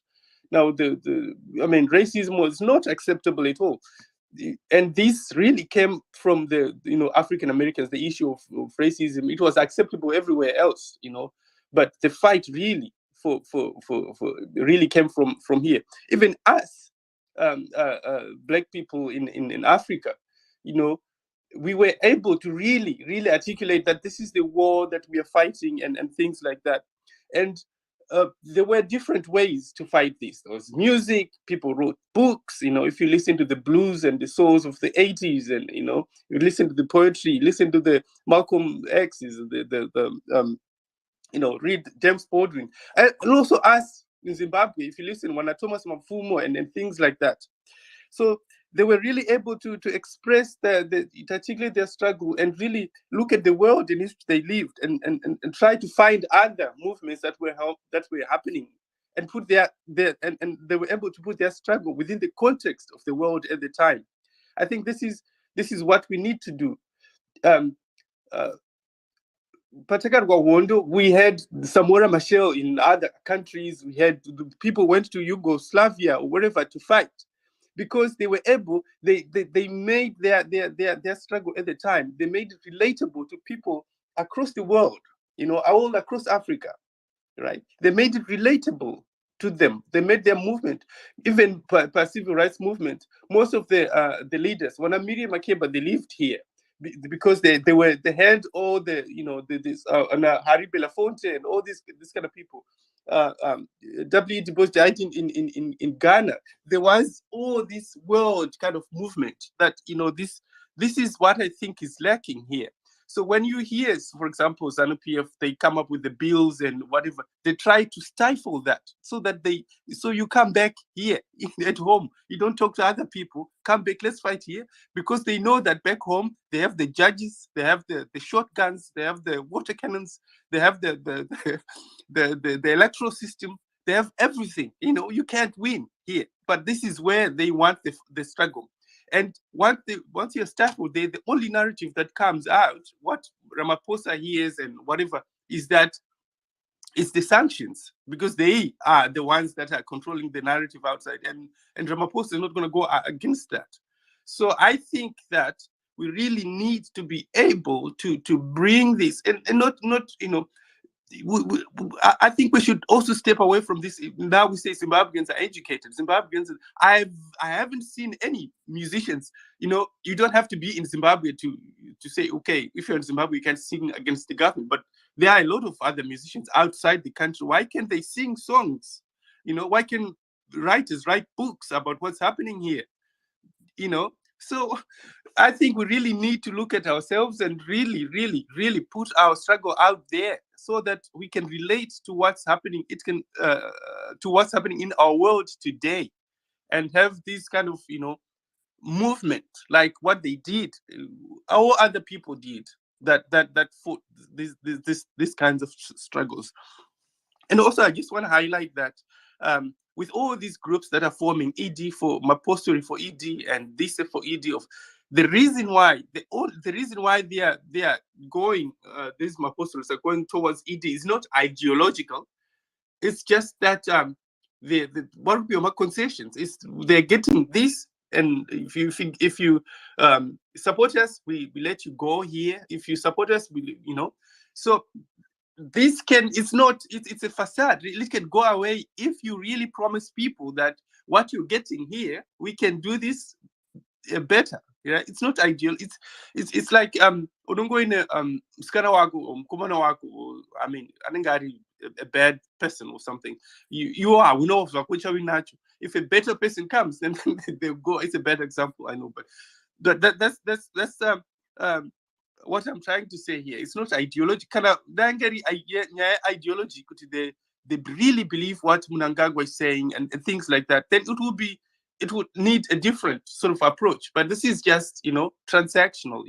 You have to sell yourself better in here, and yeah.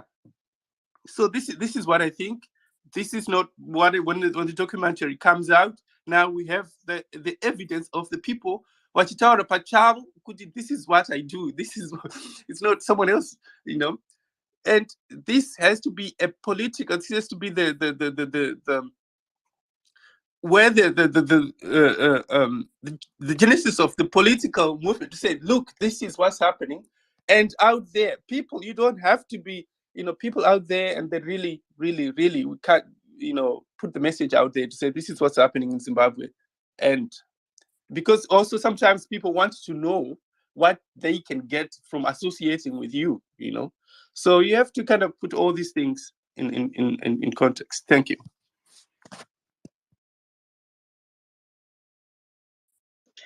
Thank you very much, my brother. And I think it was me who was going to come after you. Is that right, Dan? Just give Yes, me a Doctor. Yes. Thank you very much. And I really wanted to speak after Mkoma Smartest spoke, but yeah, it's okay.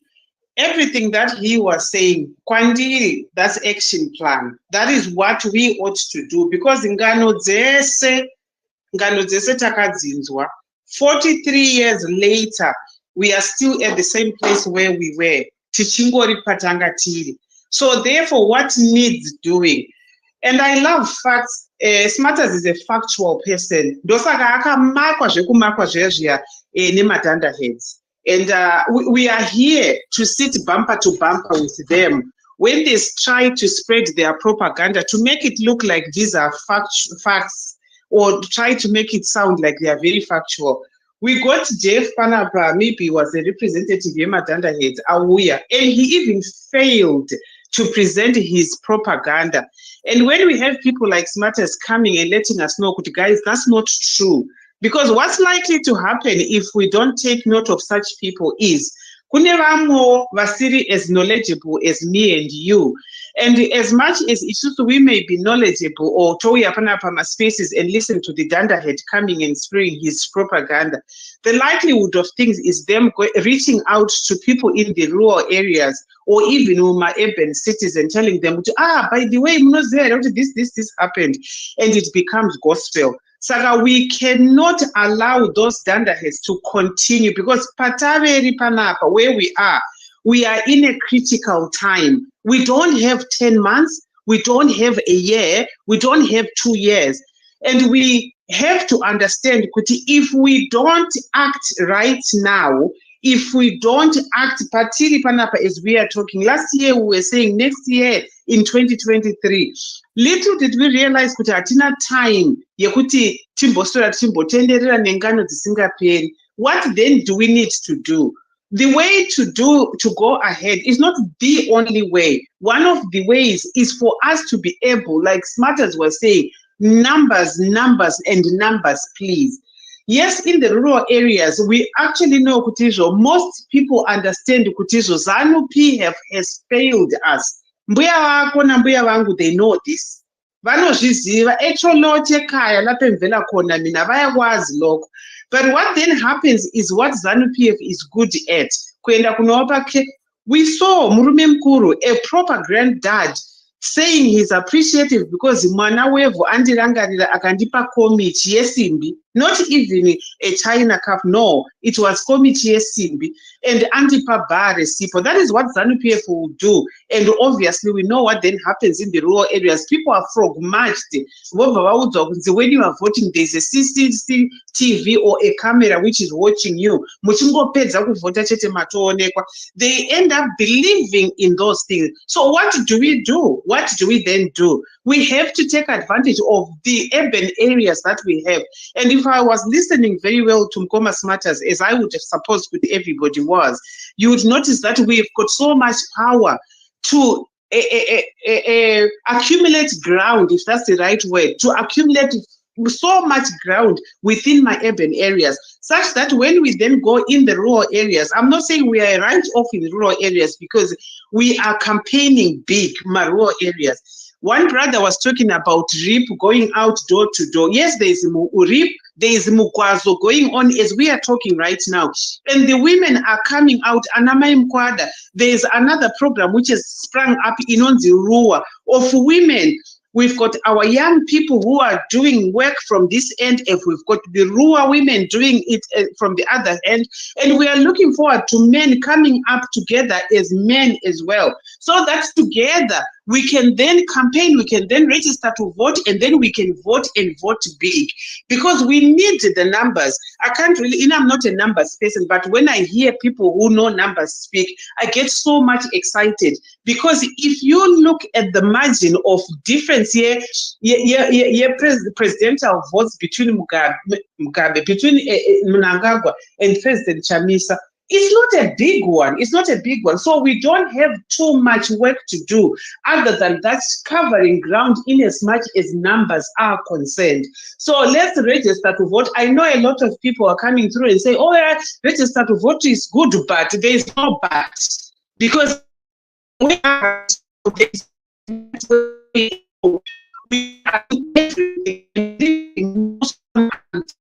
we need to because we have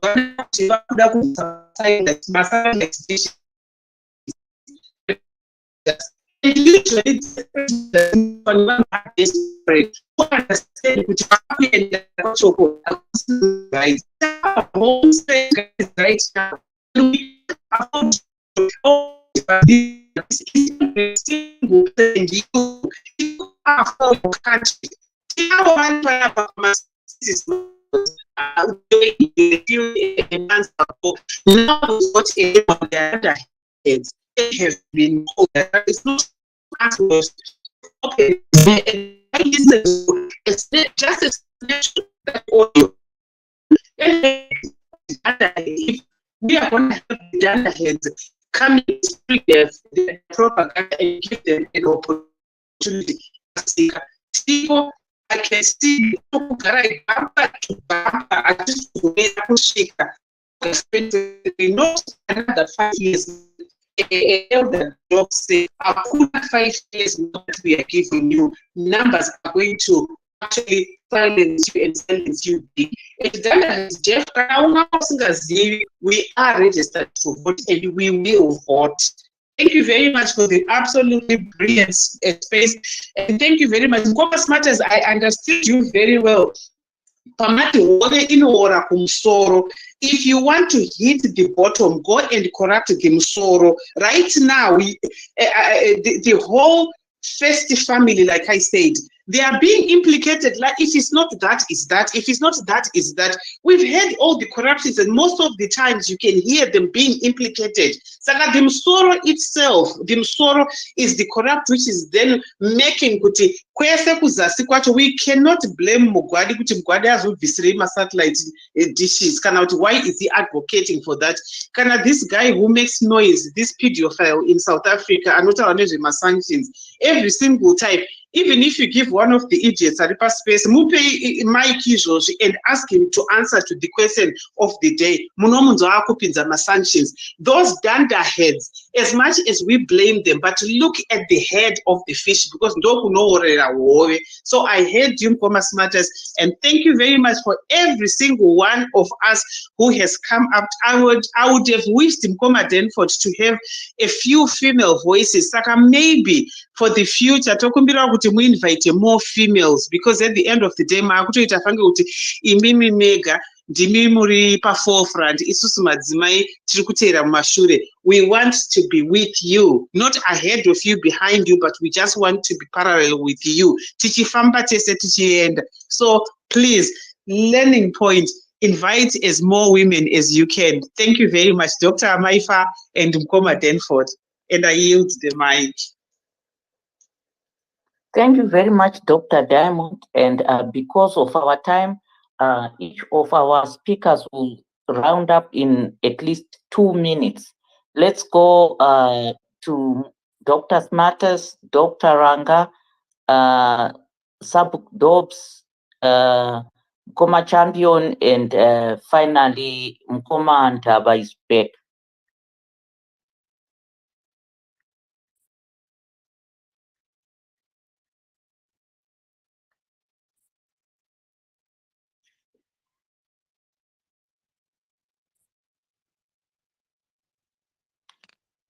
Dr. Maifa, can I go ahead? Dr. Smarter seems to be, I'm not sure what's going on.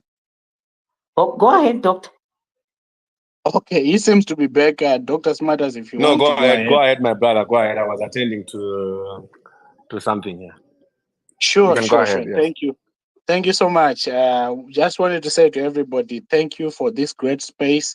Thank you, Dr. Maifa and my brother Denford, for hosting such a very important space for us. We citizens need to keep talking about this. It's great to see, my friends, sisters, Dr. Diamond. I'm very much with you about more female citizen voices. We all need to speak up in one voice. We need to hear people from Zanu PF coming and saying, hey, we can't have corruption in our country. Corruption cannot be right because yaitwa ne councillor with Triple C, kind of member of parliament with Triple C. Corruption is corruption. It destroyed all of us, irrespective. We are paying a huge price because of corruption. That's why our roads are in the mess that they are. And guess what? We risk our lives because we are not fixing our roads. We risk our lives because we are not fixing our hospitals. It comes back to us. We risk our lives because we don't get clean water. I'll tell everyone a story.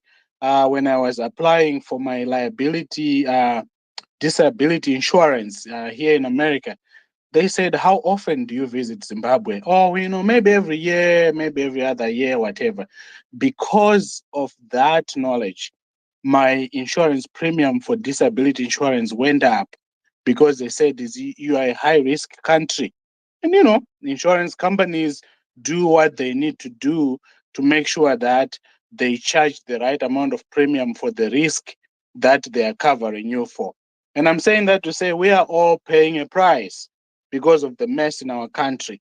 And the moment we realize that as Zimbabweans, whether we support Zanu PF, Yana ED or whatever, you should be angry when you see my resources that are abused, like what Aljazeera will expose. We already know quite a bit, but the reason why this is different is because when you hear Dr. Rangavari Pafoni Varukuti kuna someone and Shataura na president decide this much more account mangu, Dr. Ranga should be ashamed and should resign. We know a lot is going on. So I'm saying that to say, let's arm ourselves to speak up.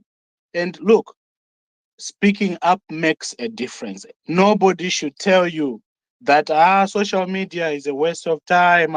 They don't listen. They do listen. If you didn't know, if they are not listening to you, they listen to their friends. Vanenge vari kuona zviri kuitika online. That's why we have my spaces. For the past week, Nigeria was trending, or Obi was trending. Obi, by the way, is our online president, right? We're Nigeria. But anyway, my point being that the whole world sees what's going on. when we speak up. And if we don't speak up, nobody is going to speak up. It's us, the citizens, whether triku Middle East, whether triku UK, whether triku no America, whether triku Zimbabwe or South Africa. Look, your voice matters now more than ever. So whenever that comes out, we should say, whoever is named there, please do the honorable thing, resign. We ask as citizens, if we have to say that every minute until they go, let's do that. That's something within our power. We can't just say, they're not going to act. They're not. They will act. And we have seen them acting so many times. I remember there was a question about my passports. It came up and we made a lot of noise online and things changed. So my point is, whenever that happens, let's talk, let's speak up. And we have the power to change this in a few months. And like Dr. Diamond was saying, we need to act now. We used to say, oh, it's a year from now, it's 2 years from now. And I am very, very encouraged by the fact that since the last election, we have been passionate, we have been determined. And let's finish this last 5 months. Let's do it. If you need to register, register. If you need to donate money somewhere, donate money somewhere. Don't make it, it's done. 5 months will go before we know it. And we don't want zvataiona kuNigeria zvazoitika. My youths are so disappointed. Ezekiel kuNigeria iri kuita zvairi kuita and stuff like that. We need to have all hands on the deck, not some hands. Everything we can do, let's do today. Don't think you will do it in June, July. This is the time to make our country better. And it starts with us addressing problems as they come. We can't keep saying, tomorrow. So when that report comes, people like me, like you, the same way we made noise about my 40K, 350K, 500K, we need to make 10 times noise to say, you guys resign. You can't be the ones determining how our next election is run. If you are implicated, you need to go. And let's make that noise. Let's make it online. Let's make it uncomfortable. My brother Native, I liked everything you said. You think so much like me. We need to be thinking differently about how to deliver. And I know I've gone past my 2 minutes, so I am just going to say to you all, thank you. This was a great space. Let's keep talking about this.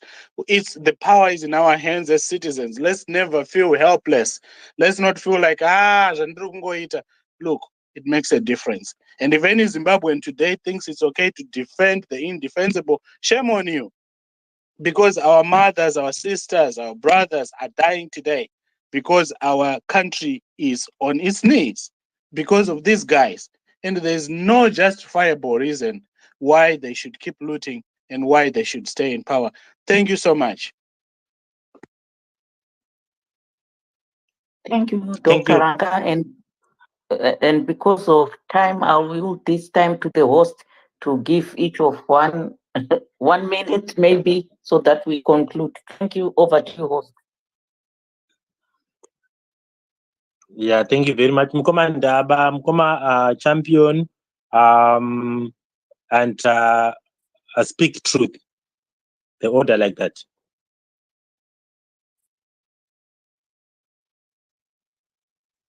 Mkoma Ndaba, are you there? Okay, Mkoma champion, go ahead. After which we have speak the truth. Oh, maita basa zvenyu. Ndabva ndangofunga hangu kambeva so kachiita mwezha. Kapedza kuita mwezha kana kakadzingirirwa kanomhanya naipapo because panenge pakachena. Izvi zviri kuudzwa munhu wese ari pano anobvuma kuti ZANU-PF is corrupt. Saka kana uchibvuma kuti ZANU-PF is corrupt, the best way to deal with ZANU-PF, whether iwewe unopuhwa mari kana kuti wakapromiswa kamwe kalicense kana kuti kamunda, the best way, which I have learned from Lenin when he was talking about inflation, he said the best way to deal with capitalist money is to debunch it through inflation. So the best way with the ZANU-PF is to remove it from power constitutionally by voting all these dandaheads out. Even if you go to RBZ right now, there is a dandahead. You go to the Minister of Finance, it's a dandahead. You go to the President himself, is a dandahead. ASMA dandahead, these are the dandaheads Association of Zimbabwe. So the best way to deal with them is to remove them through voting the right candidate.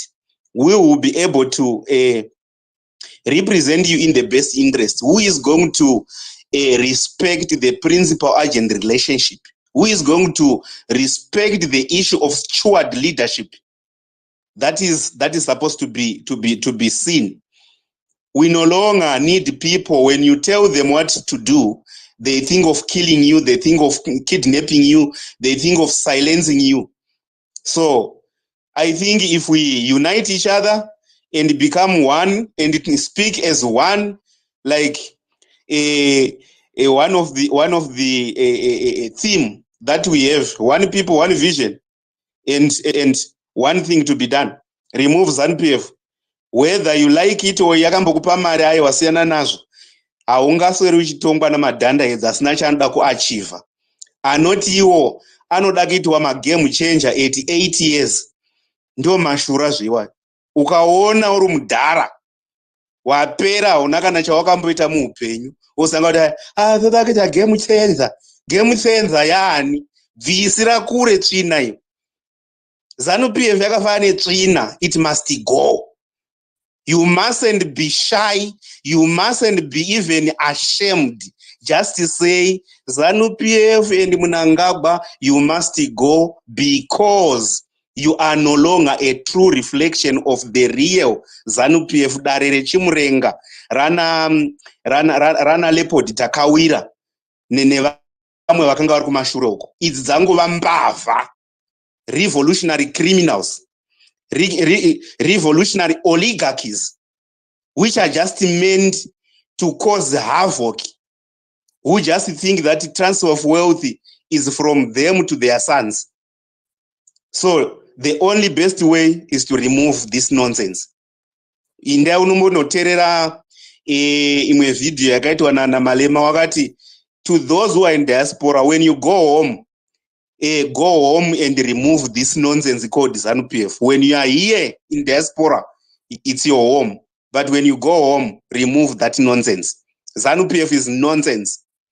If you see anyone supporting ZANU-PF, achitofarira kusapota mbavha, ziva kuti idhandahead nairo. Saka dhandahead harigoni kutungamirira rimwe dhandahead rinowira mugomba. Thank you. Right. And chitaura mukoma Ndaba. Oh, Mukoma Ndaba must be asleep now. Mukoma Smartest, go ahead. oh, sorry. It was me, Mkoma Denford. Okay. Sorry.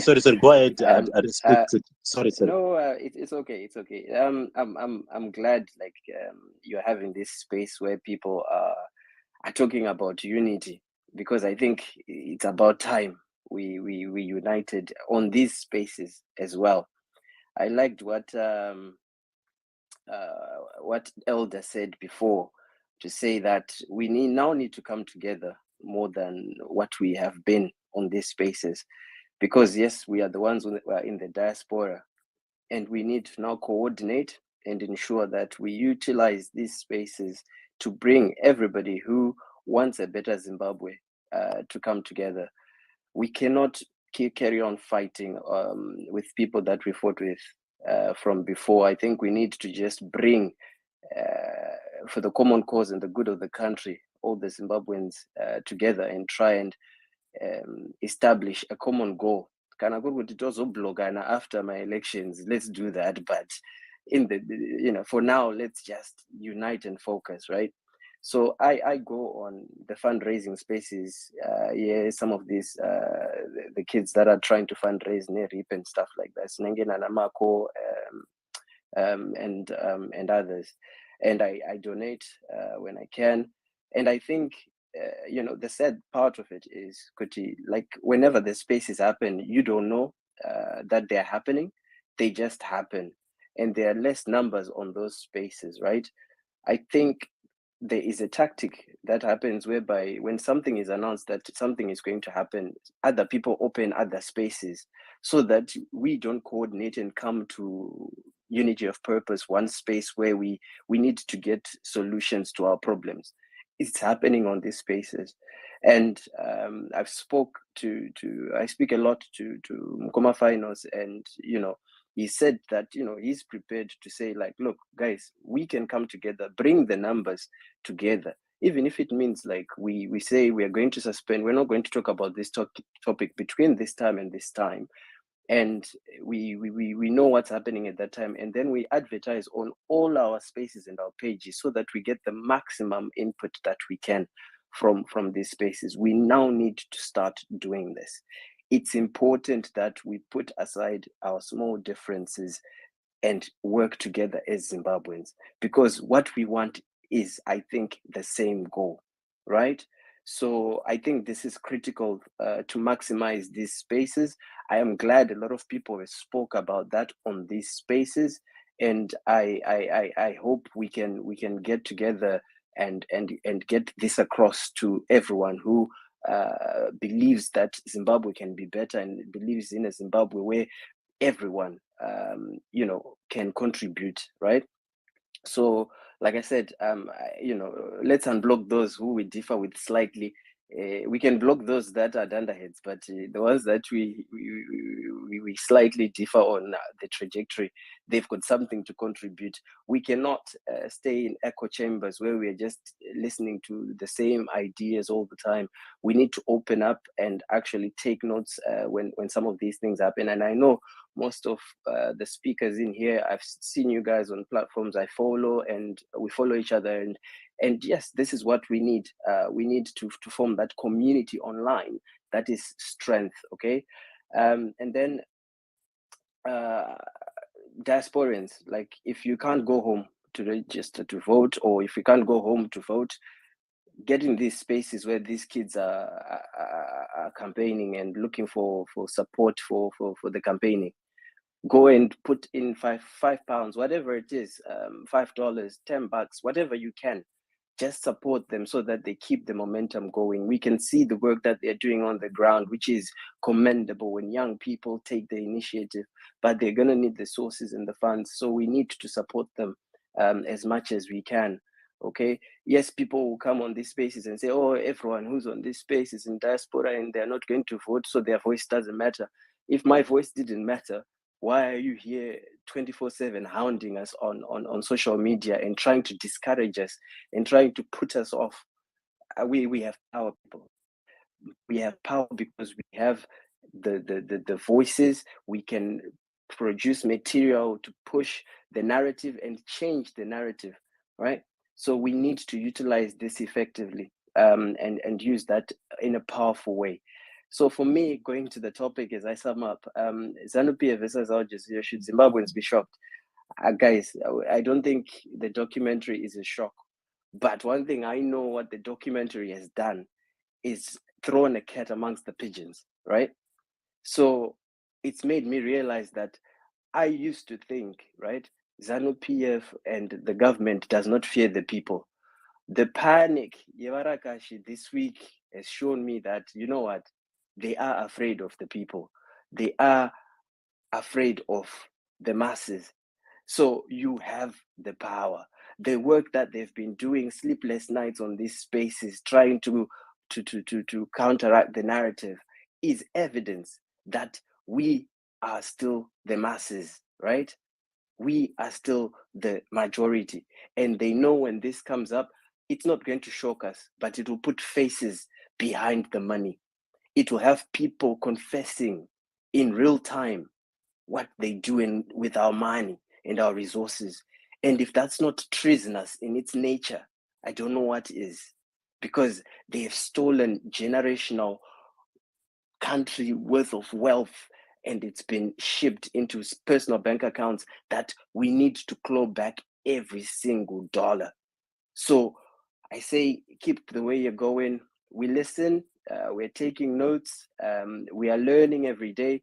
We've got some very able people in these spaces. We've got some very smart people, but we now need to start listening to solutions. We now need to start acting on those solutions, and we now need to start pushing so that we can get to the final line, which is us being able to say, you know what, we have a Zimbabwe, right, where a kid from Lotito can dream to become the president of Zimbabwe once again, and a grandma from Lotito can not wait for a bar of soap or a komichi every 5 years and say, Mwanangu, thank you, wearing previous campaign 5 years campaign t-shirts.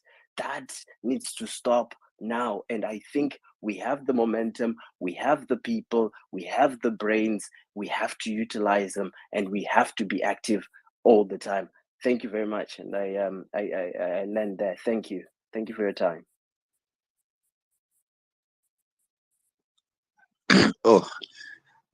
Thank you, host and co-host Dr. Malfa.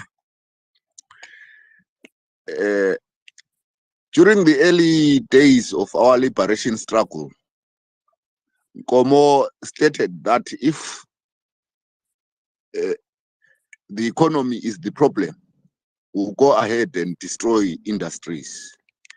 If the system is the problem, we are here to dismantle that system. Translating to our present situation, the problem is corruption in the system. So let's stand up and dismantle the system in order for corruption to go away. Coming back to the question, are we surprised by this Aljazeera Zanu PF thing? Yes, we are shocked. Personally, I'm shocked because I expected to get the news from our interim leadership as promised by Zanu PF cadres here. But it's unfortunate that we have received this documentary prior to the news that were promised. Of course, we are not shocked, as we know that they are thieves. We still need them to come forward with the new notes they promised, so that we see which one carries more weight between notes and corruption. ZANU-PF has taken Zimbabweans for granted for too long. It's up to us, as the previous speaker has said, that let's stand up, fight this system to dismantle it. If possible, after coming to power, let's ban it. This system has made people lose hope in the political space. We see voter apathy. People have ended up taking elections as useless because of what ZANU-PF is doing. If ever there was going to be a second liberation struggle, people would not go to war, taking a cue from what ZANU-PF is doing. People think that ZANU-PF went to war to liberate us so that they loot. That was not the cause for the liberation struggle. So let's do away with this system. By all means, we can. I make a disclaimer myself because at times I lose temper when I hear people hallucinating. If you say people are poor back home, systems are not functioning, you hear people as if they are from Mars, talking from the comfort of their zones. Things are working in Zimbabwe. It's only the lazy people, the undocumented people in South Africa and UK are the ones making noise. What nonsense is that? Time has come, ladies and gentlemen, here. Let's amplify this noise and support the struggle materially and financially, and even brain-wise. Our noises we make go back to the corridors of power in Zimbabwe. They hear what we are saying, and we are not ashamed to shame them. the patriotic bill is to put us in. But I think the first people to be put in jail will be those who worked with Aljazeera journalists, because if ever to Zanu-PF is a sin, they are the most people who committed a serious crime than us. Because thanks. Thank you very much, Mandava, for your parting shots. And thank you, everyone, for tuning in and for giving powerful submissions. I want to encourage everyone to keep coming together, because we have had the issue of unity being repeated by several speakers. So let's unite and make Zimbabwe a better place for all of us. And let's keep going to pray for Zimbabwe at 7:30 UK time, which is 1:30 Eastern time. Let's go and pray for Zimbabwe. Over to you, Mkoma Denford. Thank you very much, Dr. Maifa. Thank you very much as well to our contributors, speakers who came for the show. The listeners, we thank you very much for coming. We have had people from different political origins. We this is a Zimbabwean program where we always take divergence views, but I would want to clearly say that we deliberately had to drop one of the speakers. Why? Because we realized that his intention was not to bring a contribution that can help us. So definitely, if somebody does come and bring about their intentions here, we are not going to be accepting that. So we just want to go ahead and say, this is the program at Speak Truth. Thank you very much, Elder. Thank you very much for bringing about the subject of saying it's supposed to be a collective thing. We are in a war zone. We need to come together. When we are doing all these programs, we need to support each other. If Denford and Dr. Maifa have realized that Mkoma Champion is having their program in their space program, definitely if I'm doing that, I've got to make sure that I liaise with Mkoma Champion and drop my show or him Mkoma Champion, depending on circumstances. And then it means things will come right. Unfortunately, what has been happening is people haven't been communicating, possibly deliberately or not having a proper communication. But if we do communicate, then we will realize that our objective is to make sure that the information goes to everybody. As I am saying this, I would want to implore everybody who is in this platform to say, this is only a Twitter space that we are having here. Our show, it has got a name, Reshaping Zimbabwe. We deliberately made it to be listened to by people on Facebook, to be listened to by the people on Change Radio, to be listened to by the people on YouTube. The objective being to make sure that the message goes to the broader society in order for us to come to the election that we are going to. So thank you very much, everybody. And can we all inform everybody about this program and any other program that progressive Zimbabweans are trying to bring information to people. Thank you.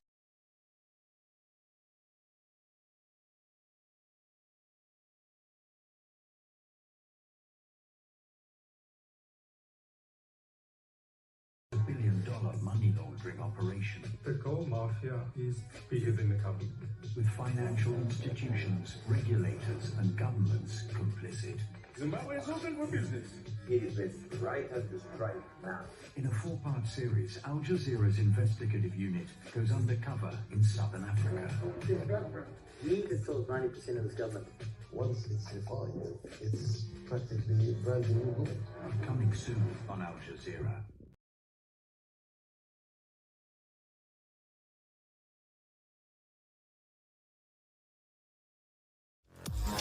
I do roughly about $70-80 million every month. I do 200 kilos a week. 20 to 50 million a week. An exclusive Aljazeera investigation.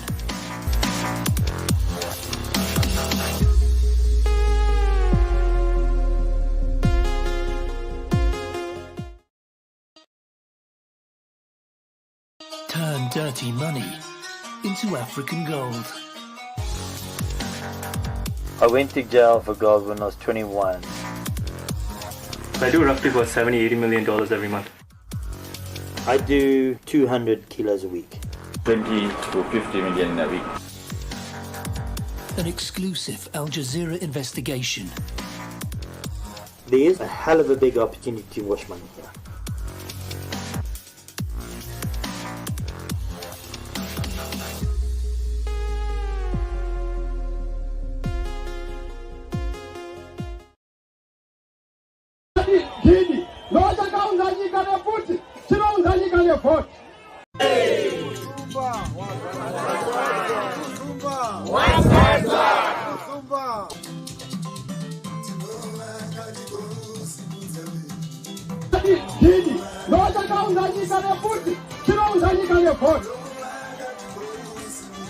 Zanu from Zimbabwe.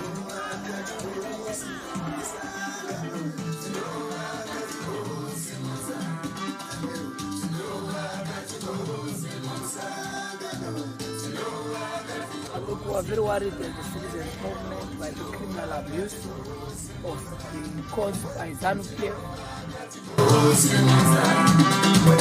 For the Minister of Justice, this particular was a crime because the Sudan almost like a year.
Zimbabwe, ungizo wapuma, kwa mutoko wapuma, kariba wapuma, umula wapuma, uzaka wapuma, ikita wapuma, uticha miso imani, acha tutungamia Zimbabwe.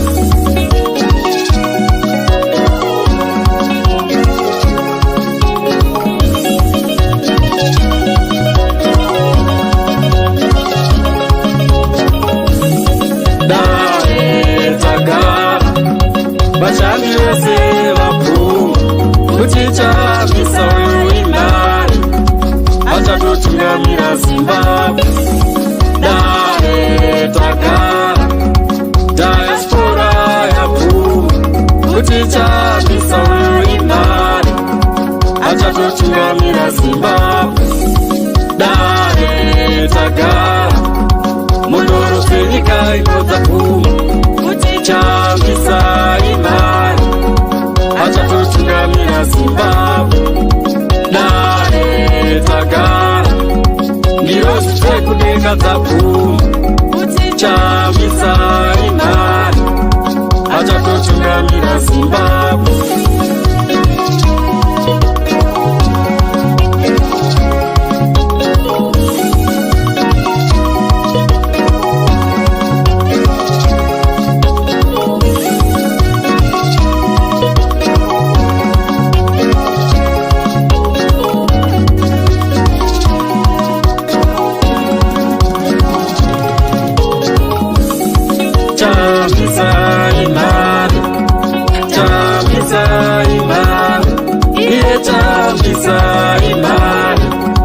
Acha tutungamia Zimbabwe, chamisa imani, chamisa imani, iye chamisa imani, acha tutungamia Zimbabwe.